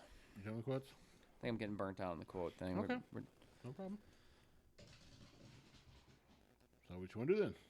Guess a special Who's our special Request? guest? We're supposed to have a special guest today. Yeah, Who's our special- Kenny. Kenny? Yeah. He came yesterday. All right, I'll say one quote. You won't know because you might know it. Let's motivate. Oh, yeah. Forget it, Arnie. The baby's got 93,000 miles on it. Probably 193. No idea. I'm not going in that car again. Christine? Yep, Christine. I said Arnie. I thought you would know. 'cause Arnie? Yeah, I was thinking of Schwarzenegger for a second there. I'm like, Arnie. Well, the movie doesn't have any really like good quotes. That's one of my favorite movies. Yeah. So, Well, one quote, if you wanted to give it away, you would just went, Shelby. Shelby. And that's when she built herself back. Yeah, no, I know that. Or Cunningham. Oh, that's right. Roddy Cunningham. When he turns around and goes, "All right, show me." Yeah, that I would know that one because it's on my intro for my show. Is it? Yeah. I didn't know that. Yeah. I made a horror movie collage of quotes Mm-hmm. for my intro. All right, show me. Damn it! I should have used that one. That would have been a That's fucking. okay. That would have been a fucking great one. But then you would have known it right away. Yeah. I just didn't forget. I didn't thought about that quote. I was trying to make it kind of hard. That's all good. All right, now you want to do. You said you were burnt out. Yeah. Is there anything you've seen lately that you haven't seen in a long time, or something that you knew that you watched and that you wanted to talk about? I saw the new Ghostbusters. How was that? You want my honest opinion, or you want me to be nice? I already know it's a shit show. I didn't like it. It was too. The last two Ghostbusters sucked. Let's just be real, okay? The premise of the kids. So they're trying to. The last one, whatever it was called, Afterlife, or was that the new one? Like that, yeah, no, it was a Frozen Empire. Frozen Empire was the new one. And the other one was Afterlife or whatever it's called, something like that. Go ahead. They played off doing the kid thing, right? And you got probably two good kid actors in the movie that I liked. One kid from Stranger Things and who else in it, but they didn't make it believable that these kids would just be able to put it on proton packs and figure it out, like with no help or any of that kind of stuff. They're so scientifically inclined and stuff like that. Yeah, it was just too far fetched. And kid movies, I've said this many times before. The kid movies, either they make or break the movie right away. Like either your kid actors are fucking golden to me, or they take me right out of it. And they took me right out of it right away. And it just didn't. Even though I like Paul Rudd, he didn't do that much in the movie for me either. And then obviously the biggest disappointment was taking Bill Murray and all those guys and putting them in the scene for 1 second at the end of the movie and showing that in the trailer like they were gonna be a part of the movie. It would have been more believable if they were actually part of the movie, doing something with the kids and the grandkids of Egon and everything else going on. So to me, it sucked. It was a terrible movie. And the new one, I just knew it was gonna suck. And it didn't mean go to theaters or anything else. Not saying that's gonna make it a good movie or not if it goes in theaters, but there's a reason it didn't get released to theaters, because they just wanted to make a quick flip and a quick dollar, and whoever bought the movie was already on a streaming service and they already paid for it. So I can imagine the movie probably has a terrible plot, and it probably has some terrible jokes, and it looked kind of woke in my opinion, but maybe not. I don't know. It just looked like it just checked a bunch of boxes, and that's all the movie was about. Right. Box You tell, checkers. huh? It's a box checkers. Well, yeah, that's what these movies are. A lot of movies are done nowadays. So what happened in the movie? Well, I'll say the first one I was not very happy with, but I did like they did good by Harold Ramis by having a ghost of him in there. I thought that was really cool. And bringing the guys back was fine, but like you said, it's the last minute, the last part of the movie. That was kind of lame. Granted, they are getting old. I do get that, but they still act in other movies. I mean, what the hell? But yeah, I didn't like the storyline of that one at all. The second one just totally blew ass.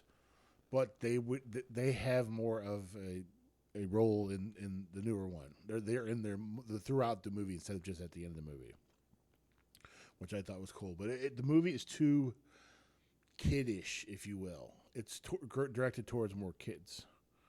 I love how they brought back like Walter Peck and stuff like that. The guy that said, yes, this man has no dick.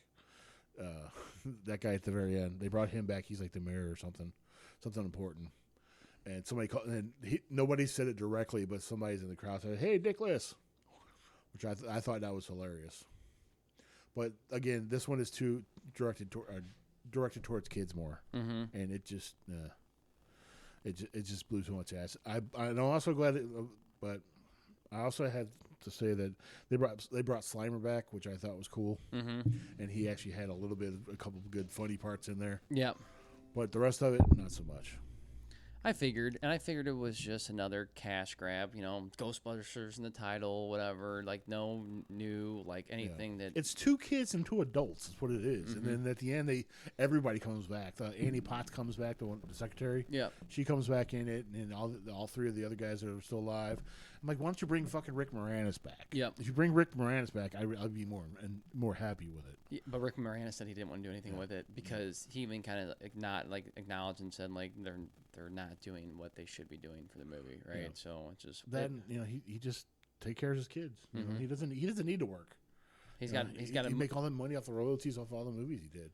Honey, I Shrunk the Kids and Spaceballs and just, Right. how many Rick Moranis movies can you think of? The one with the giant plant. I mean, just so Right, many right. kids in the 80s and 90s movies. Like he's like Macaulay Culkin. Macaulay Culkin never has to work again. All the royalties he makes, he said, with his money manager and all that stuff, he said he makes a couple $1 million a year just off royalties. Yeah. He said, why would I want to work and waste my time anymore doing that? And he's like, and everybody only typecast me as Macaulay Culkin. Yeah. I'm sorry, you know, was Home Alone Yeah. and stuff like that. And he's like, Same thing happened to Frankie Muniz, but he retired when he was like 17 or 18 because he didn't need the money. Yeah. You know, he just races cars because he can. yeah, I thought it was pretty cool. I listened to Macaulay Culkin not too long ago, and he said they asked him a question. He goes, well, "So what do you do with like when with your girlfriend, like when she starts dating? And he's like, did she ever want to watch any of your movies?" And he's like, "Yeah, she did." He goes, "What's the worst part about it?" He goes, "I just quote the entire fucking movie in my head, or I say it out loud, and it's like it bothers her." But I will watch if I had to watch Macaulay Culkin. I wouldn't watch him. He was pretty decent, not great, but decent in American Horror Story. But I do love him in Uncle Buck he's really good in Uncle Buck. just because of John Candy. I like the movie where he gets stung by the bees and dies. He's like, bees, bees, bees. I'm joking. My Girl. My Girl, yeah. I have a meme about My Girl. I'm trying to remember what the hell it was. Was he? Doesn't he die because he's allergic to bees or Yeah, whatever? Yeah. Okay. He's allergic. He went back to go to get her a ring or get her whatever he wanted Yeah. for her. Yeah, that's a fucked up movie. He was kind of good in The Good Son. Yeah, I didn't really like him in The Good Son. He doesn't play the evil guy, or he wasn't believable in my opinion as a kid. It was all right though. You know, I did because Elijah Wood he tries to kill his little brother, which I thought was kind of funny. Yeah, that's true.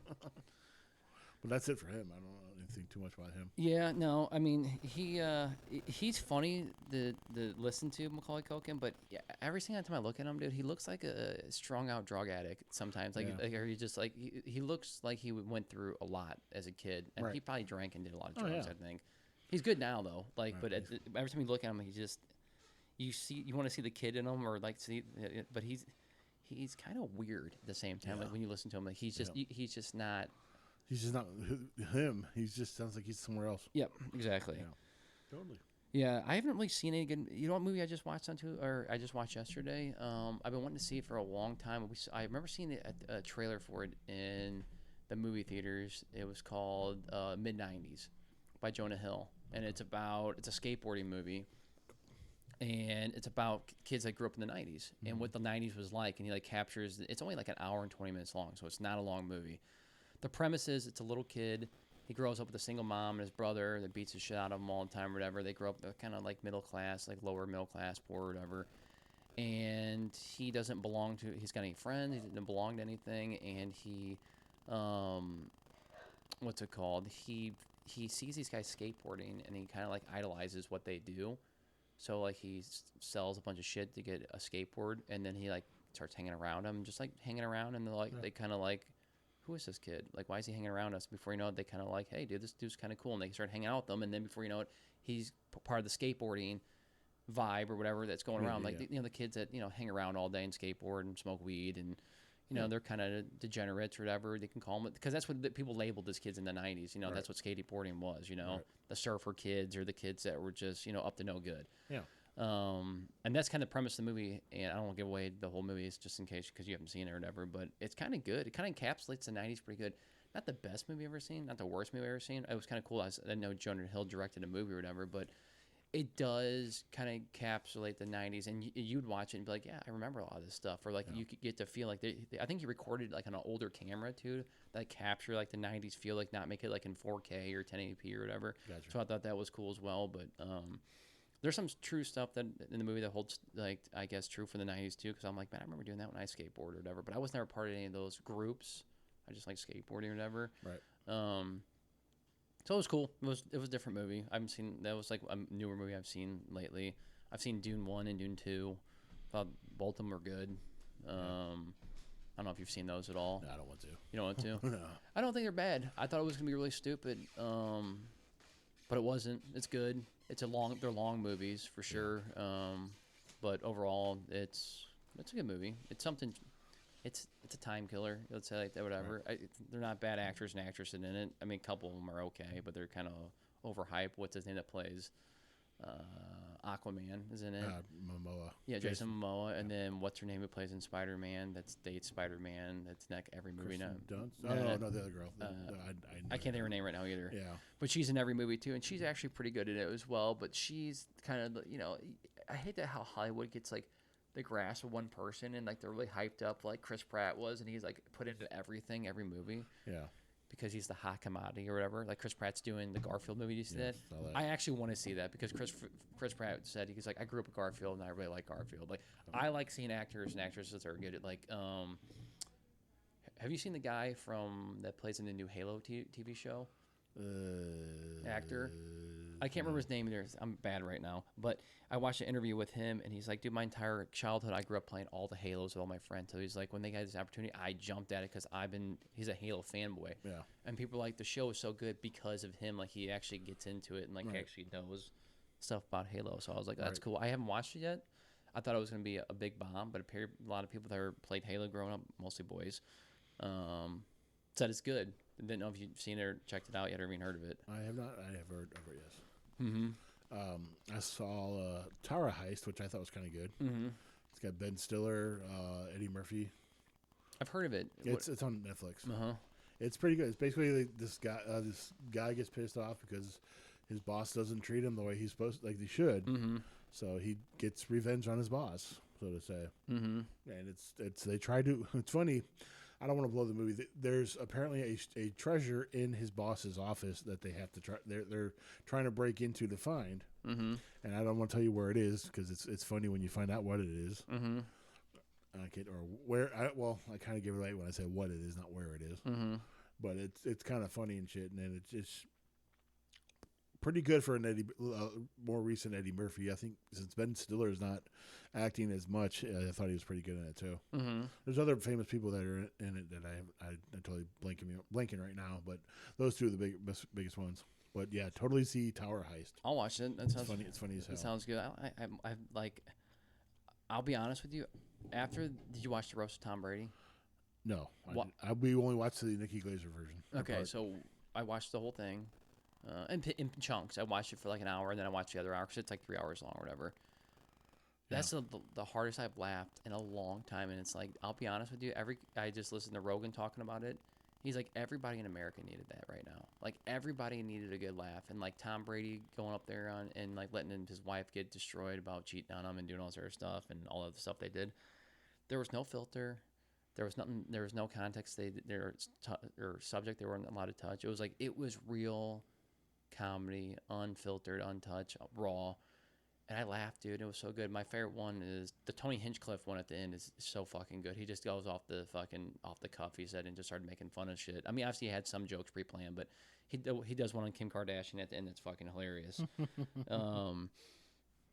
But I needed that, dude. Like, I haven't seen a great comedy special in a long time. That roast was just so good. And people are like, oh my God, so many people got offended over it and blah, blah, blah. It's like, you know what, good. That's what America needs. We need people like this get offended, and we need people to laugh and have a good time. Like, it was a great show. That was probably the best thing I've seen on Netflix in a while. It's comedy-wise, right? Like, I've seen some stand-ups and stuff that have been good, but it's like all the newer comedians that are, like, really big are on it. You know, obviously you saw who it was and stuff, Yeah.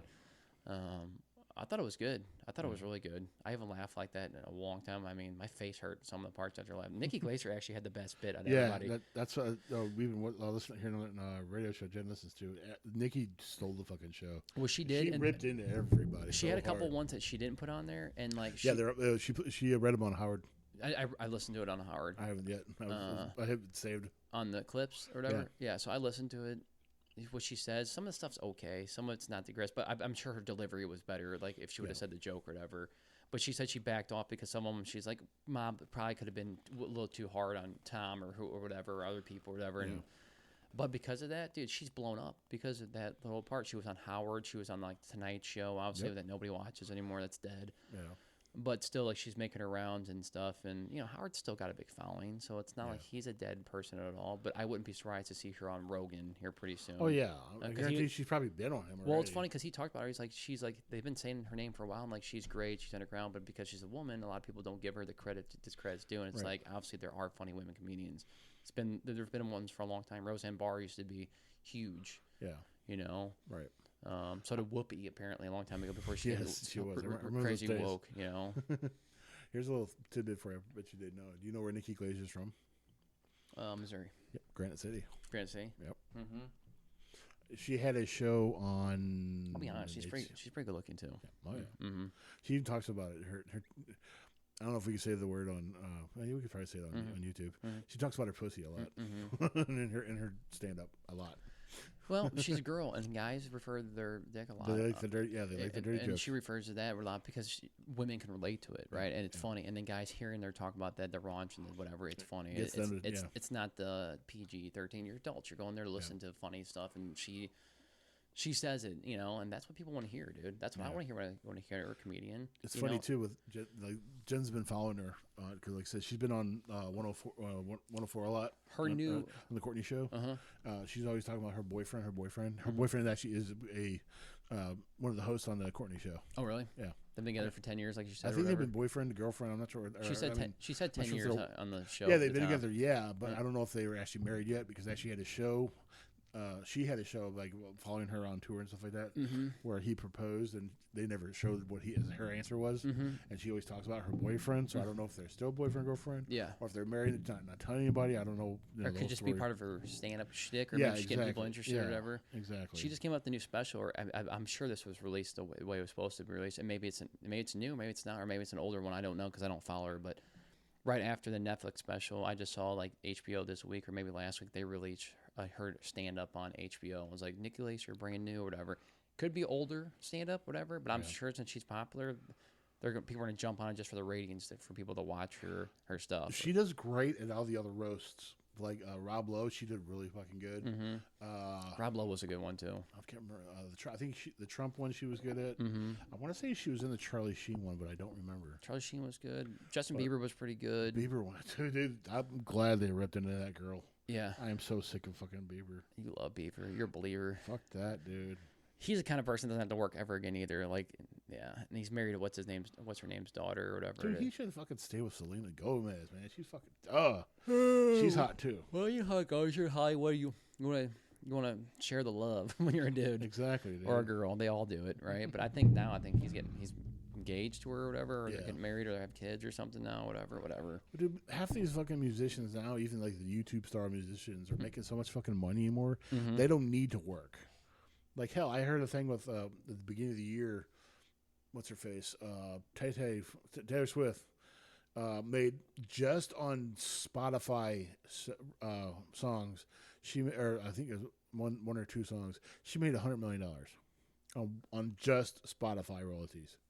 And what people don't know, most of those songs that get played on Spotify, the artist only gets maybe $1, maybe even pennies on the dollar for songs. And imagine if you got $100 million, not plays, dollars, just for your songs on there. That's fucking amazing. It's crazy. I don't like that kind of music and shit like that, but these people, I give a lot of them props. Well, you have to give Tay props because what she does is Ruin she's football. huh? And ruin football.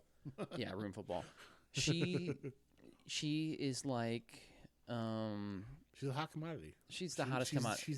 She's the biggest. She's the it girl for this part of the She's year. the biggest. I'd say she's the biggest person in music industry right now. There's nobody bigger than her. She goes people will pay whatever. They're insane about it. Little girls all the way up to adults because the adults grew up with her right when she was a kid. Yeah.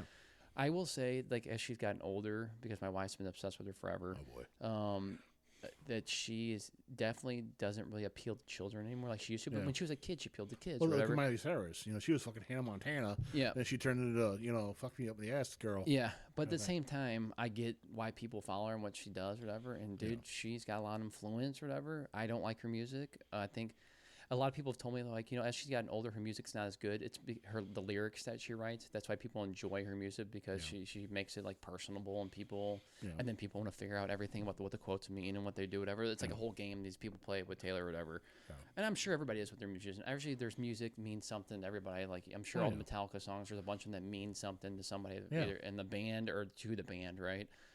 So like, there's all the Easter eggs and all the stuff that people like to find out. So like, there's a cool thing to everything. Like so I get why there's so much appeal to her, but at the same time, it's like she's not my type of person, or whatever. But I think she's good for music, like keeping music around and like bands and doing stuff. But I don't know. It's not my type of music, but Right. it could be way worse. I mean, I don't like that Post Malone went country or whatever. And there's not many rappers I like nowadays or anything like that. I don't even know if you call him rapper, but he's doing like rap country now. When we talked about it, like we knew that genre was going to be coming here sooner or later, and like he kind of did it. And a lot of people are like, "Oh, it's so good." It's so bad. I'm sorry. I don't care anybody listening to this. It's bad. I'm It's not sorry. It sucks. It's bad. And it's like, obviously, he even said, he's like, I just want to try something new. I want to do something new. I get it. Like, when you do music, you probably get You bored. have to evolve. Yeah. And you have to try new things. And he's trying something with one of the most popular artists in country, Morgan Wallen. Like, I don't care about that or whatever. I don't think he's talented either. But the girls love him. And if the girls love him, the money's there. It's Power about- to him. Huh? Yeah. Power to him. Yeah, it is what it is, but it's not my cup of tea. I'm not going to listen to it, and I'm not going to sit here and bash him for all day, but it's like when I hear it on the radio, or not the radio, but I hear it on TV, I just fucking flip it off because I don't care, and it's like, the other thing was funny, it was like for Reels or like TikToks or anything else, like that song was like, part of their song was using a bunch of Reels, and people were like, oh, the best part was in the Reel. It's like everybody knew the song was coming out, and like it ruined it for everybody because you hear it all the time, and it's like, Well, that's how people are getting music popular too. It's weird. It's like not just through radio and just being whatever, and it's now on TikTok and Instagram, part of people's reels and stuff, and that's how people's music become famous. It's kind of weird, but it's kind of cool to see. That's how a new, it is, yeah. that's a new way of music evolving, and they get paid for that stuff. Well, People used to using it. YouTube. People, you put music on YouTube. And Look at Bieber. She blew up. Yeah. Well, they monetize everything and they make money off it, but I just thought that was interesting. So, Yeah. do we have any random topics? Not yet. I was hoping you'd have something that could spark something in my head. Okay.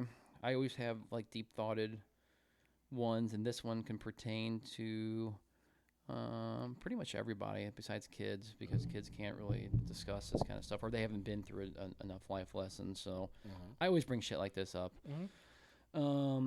So my topic was, if anybody actually cares about this kind of stuff, is why does adult culture center around alcohol so much? You got Or why does it so much adult culture focus heavily around alcohol? you can't legally drink until you're an adult, and that's what people do. Is once they turn 21, they think they can. A lot of them like to drink. A lot of people can't function. They're not. They call themselves. They don't. Or they. Yeah, they call themselves. I'm not an alcoholic, but yet they have a drink in their hand every 5 seconds. Mm-hmm. It's just that's what one of the adult things to do is because you can't legally do it until you're an adult. Right, but that's a fair point. I just meant like, it's like, if you want to go to like a piano bar, what is that around drinking? Right. If you want to go to, You don't have to drink to have a good time. That's what right. you're trying to get. I think what my point was, why does everybody feel as the culture? That's why. The thing to do. That's the thing. That's the only thing to do. Like, it's the only hobby you can do Right. as an adult, right? I've tried to say this to my wife before because I told her for a long time, she got mad at me about this, but I don't care. For a long time, like, she had no hobbies. So, like, her hobby or her interest or her personality was drinking. And I just told her, I'm like, why do you feel the need to, that's all we can do when we go? And she's like, well, because I have fun when I drink and it's fun. It's like, but that's all you've been brainwashed to think. It's like, before you drank, was everything else fun that you did? Yeah, sure. Okay, well, why is it only fun now? It's like, and I could tell her because I was like, when I was a pothead, really, That's all you thought was fun. well, I thought that, exactly. That's what I always Yeah. thought was fun. So it's like I couldn't go anywhere without doing it. So it's like I couldn't even go to the mall or go to the grocery store or something without getting Out high. the Right? door. out the door, pretty much. That's like how bad it got. And I don't know if it was just my anxiety or just my ritual, you could say, or whatever I was part of. Well, But a lot of for you, like you say, the ritual. It's a normal thing. It's your fix. It's your fix. right, You it was my vice or Yeah, whatever. your vice, your thing that you have to do. And I It's felt- like putting on shorts. You have to let it smoke. Yeah. It's like being more social to do. A lot of people are like, I use it as my social crutch. Like, I'm not social without it, or I'm not as happy or interactive, or I don't let my guard down. Or it could be a million things why people do There it. have been years. See, when people tell me that, it pisses me off. Cause I'm like, there was years before you drank or years before you smoked that you didn't do that, but all of a sudden now you do. You know, it's not. That's your crutch. That's your handicap. Because you say you can't. You know, I smoked for 20 20 years. Yeah, about 20 years, and I drank for just as long. And you know what?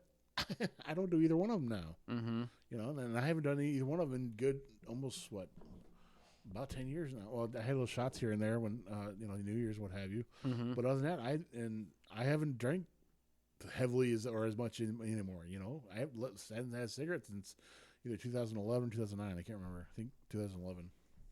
So that's going on 13 years now. It's like, dude, I'm doing fine without it before and after. Yeah, it's one of those things that obviously I'm not a big drinker anymore. Yeah. And not at all. And then a couple weeks ago, I hung out with my parents, whatever, we drank, and it was fun. And I got a little drunk or whatever, or tipsy or whatever. But after it was done, it was like, dude, every time I'm done with it, I get home, I'm like, I don't miss this. Like, it was cool for a moment, but as soon as you get home, all you do is binge eat, and you feel like shit the rest of the day and whatever, and it doesn't do anything productive for me. And that's just me, right? Yeah. Even when I go out and drink and socialize with people, does it make me more social? No, because I'm already social as it is. I just don't see how. You don't see the appeal to it. I don't see the appeal to it anymore. At 37, I don't. When I was younger, in my 20s, I got it a lot more. No responsibilities as much. Well, responsibility just not as much. And like I was single, around friends or whatever. Well, think about how your life would be since the way it is right now if you were still drinking. You know, it would be. it would be horrible. It'd be horrible, right? Yeah, you'd be dropping Lincoln left and right. Well, here's what I think about it too. It's like a lot of these people don't make the correlation with, if you continue to drink every weekend, you become less and less productive. So like you find excuses not to not do things that need to get done, but you find excuses to get drunk and drink and do something that you doesn't need to get done. It's Friday, yeah, drink. I've noticed that about people. Yeah, it's Friday. I hate that fucking word that people say Friday. Uh-huh. But my point of it is, it's like it's some of these people.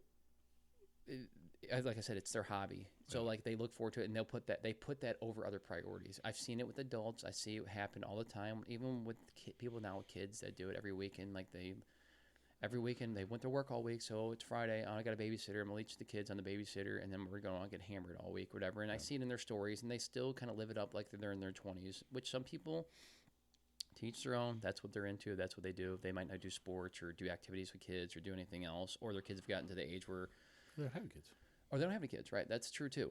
But also, it's like it should get to a point where it's like, doesn't it get boring and repetitive? Like if I went to the movies every single week, there would be a burnout with it, right? Some of these people don't get like a burnout phase with it, which kind of baffles me because it's like there's so much more things and interesting things to do. And maybe I think about it too much because I see it all the time and it's noticeable to me. Yeah. So maybe I don't get the appeal to it anymore. But like, I'll just call my sister out, Ashley, like her and her husband Brad.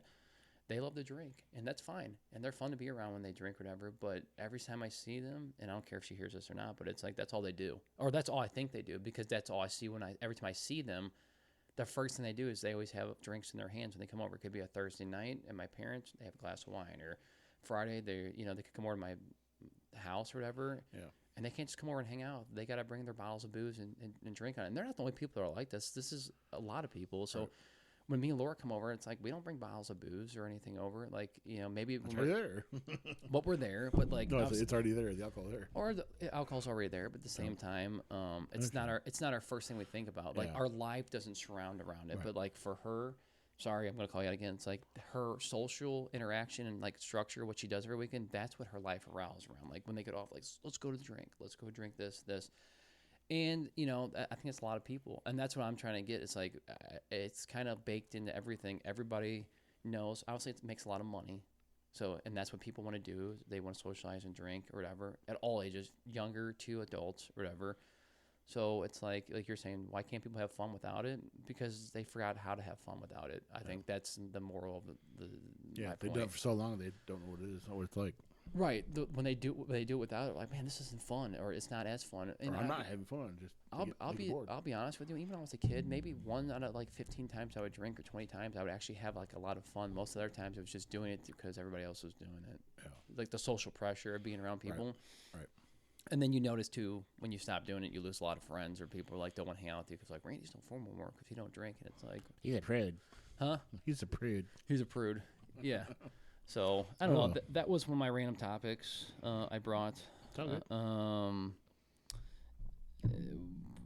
Here's a newer one. We always bring this up, but I think I'm gonna bring it up anyway because you probably already know what I'm gonna bring up is, it was from a gaming thing on Reddit I read the other day, and some guy says, why do people focus so much on nostalgia? And this was just for gaming. He was just meant for everything. He goes, why do all the older people, we were talking about earlier, focus on like when you talk about movies or music or video games, whatever it is, it's like a lot of these people just buy stuff to have it and they don't even watch it or they don't even play it or whatever. Yeah. Is it more for the simple fact that they just want to own it and it brings them happiness, or just to say they have it? And it's like there could be many reasons. Yeah, there's lots of reasons. There's lots of reasons why, and we don't know all the reasons because nostalgia is different for everybody. But he was saying he's like he doesn't like these older generation of gamers because he's part of a retro gaming subreddit, and he said, everyone thinks the newer games are rubbish, is what he said. Obviously, this guy's from England when I was reading to him, and he said, I don't like that. And he goes, I don't like how they're closed-minded. And it's like, dude, they're not closed-minded. They're in love with the older stuff because that's what they grew up on and that's what they know. It's That's like what you're brought them younger, joy, dude. right? You're older, and these are the games that you're growing up on. So this is what you enjoy. Right. But he's always like, they always make a point to tell you like, no, dude, these games were better because of X, Y, and Z. And he's like, I don't get this, or I don't get the same thing for music and everything else. So my point was, why do so many people focus heavily on it? Because it brings them happiness, I guess, Yeah. or maybe it makes them a little sad because they're no longer around. So they like this. Yeah. They like to reminisce and bring it up to other people, like, hey, you guys missed out on a good time because of you didn't live through this. So you don't really know. Right. Or even with some people, especially about like Star Wars toys and stuff, Mm-hmm. they all buy them up all now and not open them because they forgot when they were little not to open them because they're worth a lot of money. Mm-hmm. So they don't want to open them now because they might be worth a lot of money. That's one thing to think about too. Yeah. I think the way I look at it is like if you weren't really nostalgic for things when you're younger, you probably wouldn't play or be the same person you are today. So like it kind of No. molds you into the person you are Right. today and like the things that you like to do. Like if I didn't play Nintendo, I wouldn't have appreciation probably for Mario, right? anything like Or that, certain yeah. games, Zelda and what have you. yeah, like exactly. Like it takes me back to a time that was better, and they're long and they're lost and they're gone. So that's why people like to have it. Yeah. It could just be why you have movie posters all over your room, Tim. I don't know. They got there. Huh? Because I love those movies. Right, because you love those movies, and it brings you back to a better place when Yeah. you're watching them, like Jaws and Friday the 13th, and Sleepaway Camp. huh? Sleepaway Camp. Sleepaway Camp and stuff like that. So, Oh, yeah, I got a new one on the floor I got to put up. I yeah, got Child's Play 2 one. nice. Also got Creep Show on the way. I think it's one of those things. I obviously always bring up nostalgia. I read about it because it kind of dumbfounds it because a lot of kids don't understand it. I didn't understand what it really meant when I was younger too. Until I got older, you start realizing like why it's a powerful drug or tool or Anything. anything. Nice, yeah. Yeah, advice or anything else. So, I don't know. What's your take on that? It brings you back because you got to think about when we were teenagers. We didn't have any responsibilities. We might have had a job, maybe, but then it just brings you back. Because you're like, I remember when I first time I saw Hellraiser, or when I introduced somebody to Friday the 13th, or something like that. It's something to be proud of.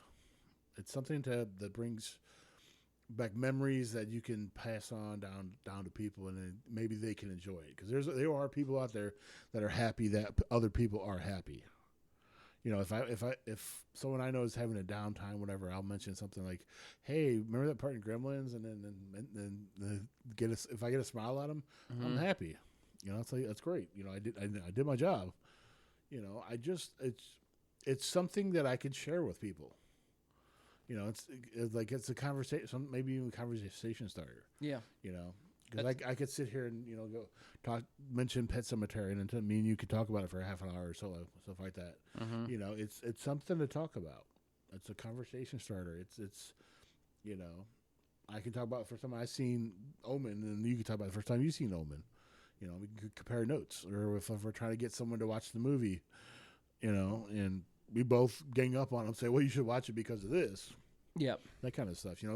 It's different points of view for something that makes you happy, or both, or whatever. Three, four people makes you guys happy.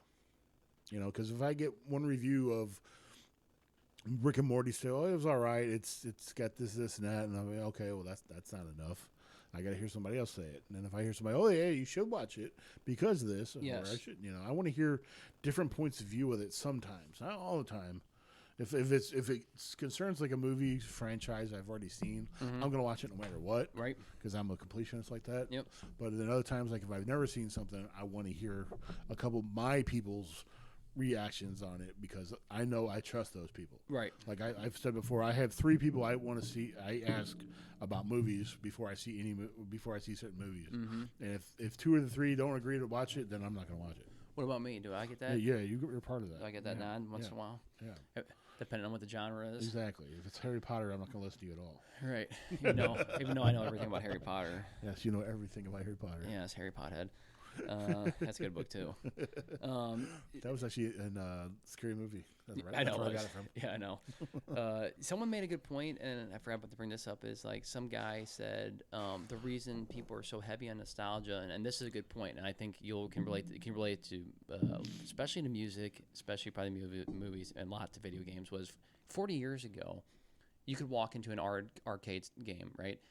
Every game that was in there was designed by like one developer or maybe one designer and like one developer, and they put a lot of time and effort in this game, and it was unique. It was one game. There was no carbon copy of that game, we'll say, or whatever. Right. So every single game in an arcade room, there might have been 100 arcade games because they're all unique to what they built. Yeah. Same thing when you would go into a music store. There wasn't many genres of music. It was like if someone had a simple sound in music, whatever it was unique, and people liked it because they're the Beatles, or because they're Metallica, or because, I don't know, they're Casey and the fucking Sunshine Band back in the day, right? Right. They had a unique sound, and people appreciated it back then. So the analogy he made was like, you go into like a supermarket, right? And you go to the cookie aisle, right? There's 30 different flavors of cookies or whatever. And this is what he's talking about today, is like why people don't appreciate a lot of the games that are nowadays. You can get 30 different types of cookies. They all taste like the same, almost pretty much like the same type of cookie. You might have a little bit different flavor, a little bit different this, but at the end of the day, they're still the same. They're a fucking cookie, right? Yeah. He goes, it's the same thing with the video games. You go get a video game now.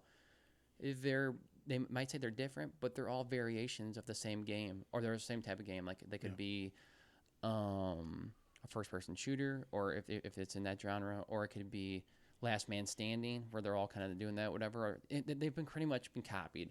Yeah, slapped with a different label, and they done same thing they do in the movie industry, right? Yep.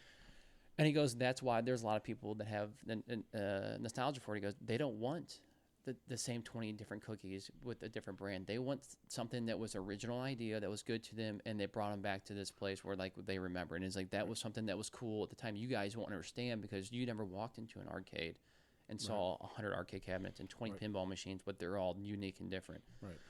So, like, the cookie analogy, I was like, oh, that's a really good idea, because that's pretty much what it is nowadays. You can pick from 20 different cookies, but they're all cookies. They're all the same kind of cookie, right? Yeah. And I was like, oh, that makes good sense. So, I think that made sense. Oh, yeah, totally. I agree with that. To it, but what do you think?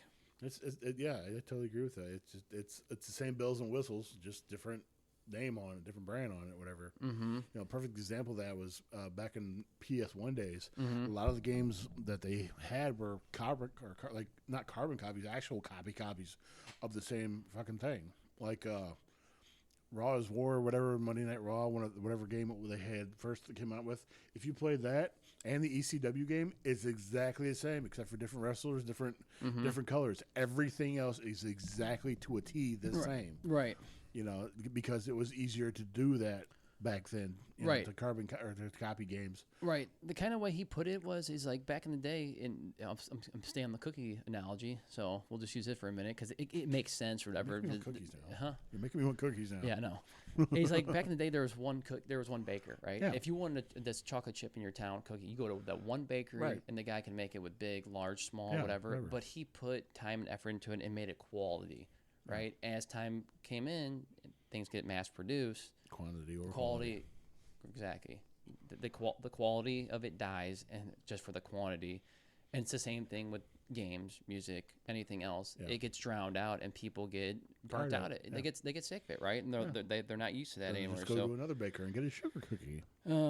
yeah, know? it's just an okay product, and it's not consistent, and it's predictable. Yeah. Like that's the way I took of what he said, and I'm like, you know what, that makes really good sense. Like, this was in obviously, again, I'm gonna say it again, it was in a thread on Reddit and a retro forum, and just talking about like why people appreciate this stuff, and he's like, why a kid your age won't understand what they're going through, and he made to a point where his kid's like, hey, that actually made really good sense, because it was the first reply I've actually read that wasn't just like, you're stupid, you don't understand what you're talking about, like kind of stuff, like, right? He actually gave him like a real example. Yeah, and then it goes back to the same thing he kind of said at the end. He's like, anytime you want something unique and consistent and new, where do you have to go to find music nowadays, Tim? If you really want that, you have to If go. I went, you guys go to like Spotify or No, just like that. You have to go to independent. Like, Yeah. I mean, like you have to find indie stuff. You want to find a good new movie, indie music, Exactly. games, indie developers, stuff like that. It means independent. If anybody doesn't know what indie means, to get the type of thing you're looking for. So that's why a lot of people don't appreciate, don't understand, because everything's spoon fed to us and forced in our face nowadays, right? Same thing with, it could be horror movies. How many horror movies do you know about that aren't mainstream that you might have watched and you're like, hey, a lot. And where do you go on Tubi? You'll find a lot. Yeah, and where do you find them? Word of mouth, or do you find them yourself, or do your own homework and figure them out? Like, how do you find that kind of stuff, right? Yeah, I mean, a lot of the horror page I help run. There's a lot of people that we mention movies that people like. I'm gonna put that on my list, or I haven't seen that yet, or I haven't seen that in forever. There's so many movies that are, and even music is still being made that people don't even know about. Yep. And that's what's, I think, is a great one thing about the internet is you can find this shit easily, just as easy now as you could before. Right. Obviously, you can't find everything, but still, you can find a good number of things to keep you occupied for a while. The way I put it too is, at the end of this, is why things were better 40 years ago or 30 years ago with any of this stuff is, most of the time these companies were independent, small, and they could take risk and they could do things that they weren't told they were not allowed to do. They would just do it because for the love of it, and they knew that it might succeed or it might fail. What ends up happening nowadays with a lot of these smaller companies that become very successful, or things become successful, who comes in? The bigger shell companies, whoever else, they buy them off. The smaller companies, they become a facet or asset of the company, or conglomerate of them all, and then they take them over, tell them what they can't do and can't do, and it becomes rinse and repeat with all this stuff, which is why people are fixated on things when there was a better time and it was just unique and fun. So, dude, I'd rather go to an old used CD store than Walmart or anything else anymore. Yeah. That's why Best Buy doesn't have CDs or DVDs anymore. Their media stuff is gone. They're mostly about appliances and shit now, because it's easy to get it on the internet now. yep. It's just a cycle, I guess, that continues with every generation. Like, when you're young and you're dumb and you don't really know anything, you're naive. As you get older, you start realizing nostalgia is a thing that you live, and you're like, oh, man, it was so much better when I was a kid. Yeah. Because the next thing comes along, you're like, this thing sucks, whatever. And that could be electric cars, it could be AI, it could be anything new. But Nobody likes the AI, especially the meta AI. yeah, many AI sucks. You can start realizing real fast that when to stop and smell the roses, you can say, or what you said from Ferris Bueller's Day Off, if you don't stop and look around, life will pass you by, or whatever. Yeah. There's a reason why that quote holds true so much, because you don't realize how good you usually have it with things until it's gone. Exactly. And that's why people like nostalgia. You don't know what you got till it's gone. Can't always have what you want. We're thinking two different songs here. I know. You're thinking of Rolling Stones. I'm thinking of who's it, like Warren or something. Warren Buffett. No, Warren. Some Warren G. 80s metal band. Yeah. Regulators. Mount up. Regulate. Mount up.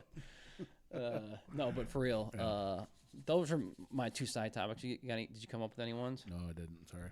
Dude, what is your problem? You're slacking. I thought this was our cousin's basement podcast. It is our cousin basement podcast. We've been talking, what, 2 hours now? Yeah. See? All right, how about this one? Okay. Last topic.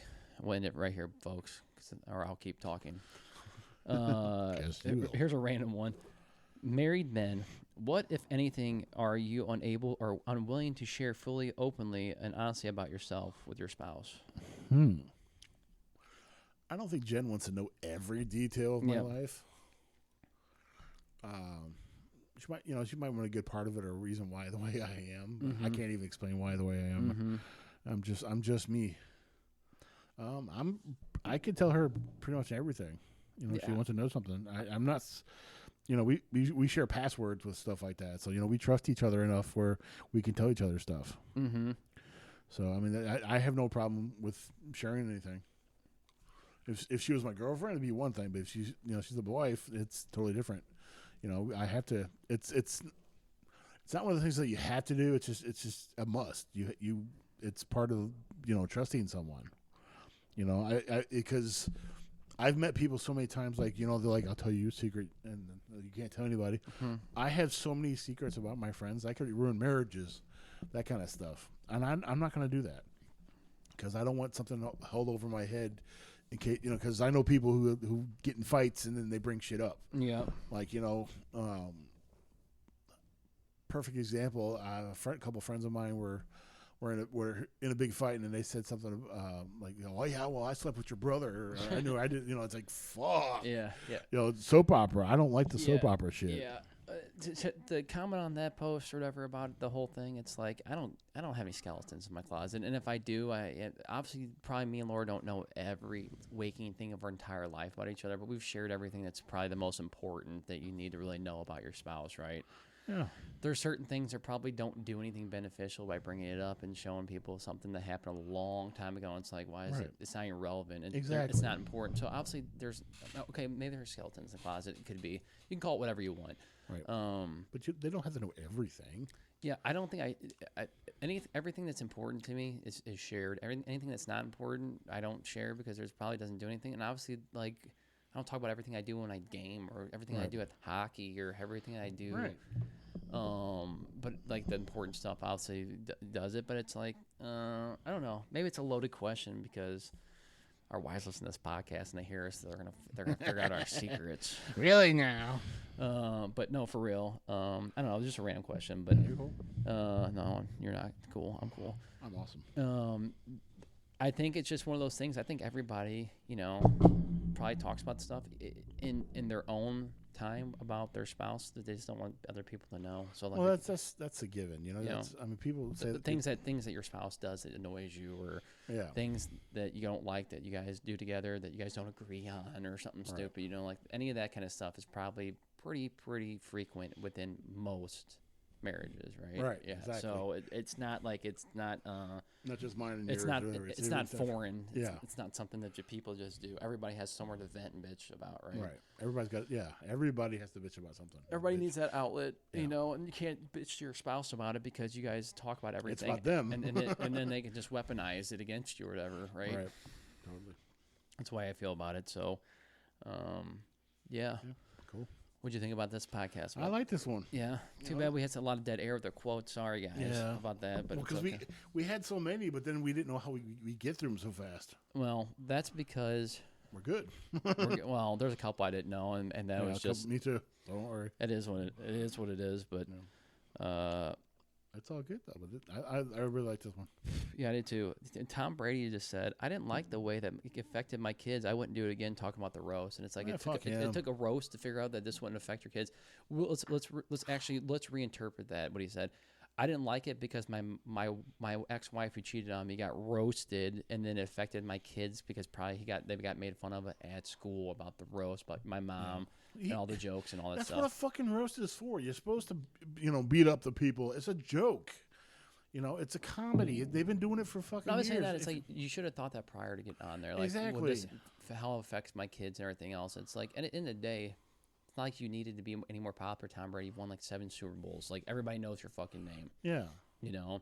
You deserve to get fucking roasted. I did see on Instagram, he's like, I have the best moms and mothers in the world. And then the last post he posted his ex-wife, like, you know, saying like, you take care of my kids and all that stuff, which I guess was a good nod to like, and a lot of people are like, you're a lot stronger than me after my ex-wife would cheat on me, that I would even put her still in my life. And he was like, well, she's still the mother of my kids. Like what she did, I don't know if I'll ever forgive, or maybe I'll, you know, won't forget, but I could probably forgive. But it's like, it is what it is. Like people make mistakes or whatever, but it's like, yeah, like that guy's going to have a hard time finding, you know, women or doing anything. Right, exactly. But at the same time, I think he's doing it because he has kids. It's just what it is, whatever. But people are like, why'd you post this? Like, man, like you just roasted her. And, like, and then people are ridiculing him too. Like he got both sides of the coin. Like people are like, oh, you're a good man. And other people are like, you're a piece of shit, you know, for doing this or whatever. And it's Fuck like, him. Just seriously, I don't like Tom Brady at all. I'm not a huge fan of him either, but I meant like people on the internet, yeah. like you're gonna get both sides of the spectrum. You know, people in the middle. Again, that's what roasts are for. I mean, if you watch the ones from the 70s and they had black people, or a lot of black actors on them, they roasted the shit out of them. Yeah, well, I mean, they're talking about taking them back to Africa and stuff like that. You know, stuff that wouldn't even near fly nowadays. And a lot of them, and they all laughed about it. That's the thing. At the end of the day, you could rip you so many assholes, but at the end of the day, if I see you laughing about it, that's good. That's good for me. You know, and I know I'm joking around. I'm not serious at talking about like deporting you and stuff like that. You know, it's just people just are too goddamn sensitive, and I will say this 1,000 times every fucking day. People are too fucking sensitive. Dude, real quick before we end this, I just got an update that Roadhouse 2 sequel is in the works at Amazon, and I'm sorry to say it, that first one was god awful. I like Jake Gyllenhaal. I don't like that movie. I did not like that movie. You can't. That's another movie you just can't redo. Not without Patrick Swayze, and not without the hot girl that he dates from whatever. I remember her name. Whatever. She's a no-namer, I think, or maybe she was back. Maybe she was something back then. But honestly, I don't remember her anything. I just rewatched that movie. It's like, dude, it was just a well-made, good movie. Why are you guys doing this? Because that's what they do. Why do you do this to me and Tim and everybody else? That's what they do. Is they take shit that was good and fuck it up. Yep. All right, boys and girls. I think that's going to end the podcast today. Hope you guys enjoyed the new topic. We'll go back to the regular ritual next time, doing something long form, lots of talking, lots of annoying. Kevin Smith and double-edged swords. Yeah, you know what? I got through this the whole time without saying double-edged sword. Can you believe without it? actually using it. You said it, but you didn't use it. Well, I didn't use it. No, actually, you brought it up. I didn't bring it up. So that's good. Yeah, so till next time, kiddies, stay scared. Stop stealing my shit. Like and subscribe. Until... Remember, kiddies, stay scared. That's mine. Remember, kiddies, stay scared. Drink your drugs. Stay in milk. Don't do school. Don't do school. Don't drink milk. Smoke drugs. There you go. Mr. T said so. Yes, he did. All right. Later, kids. Later, kiddies.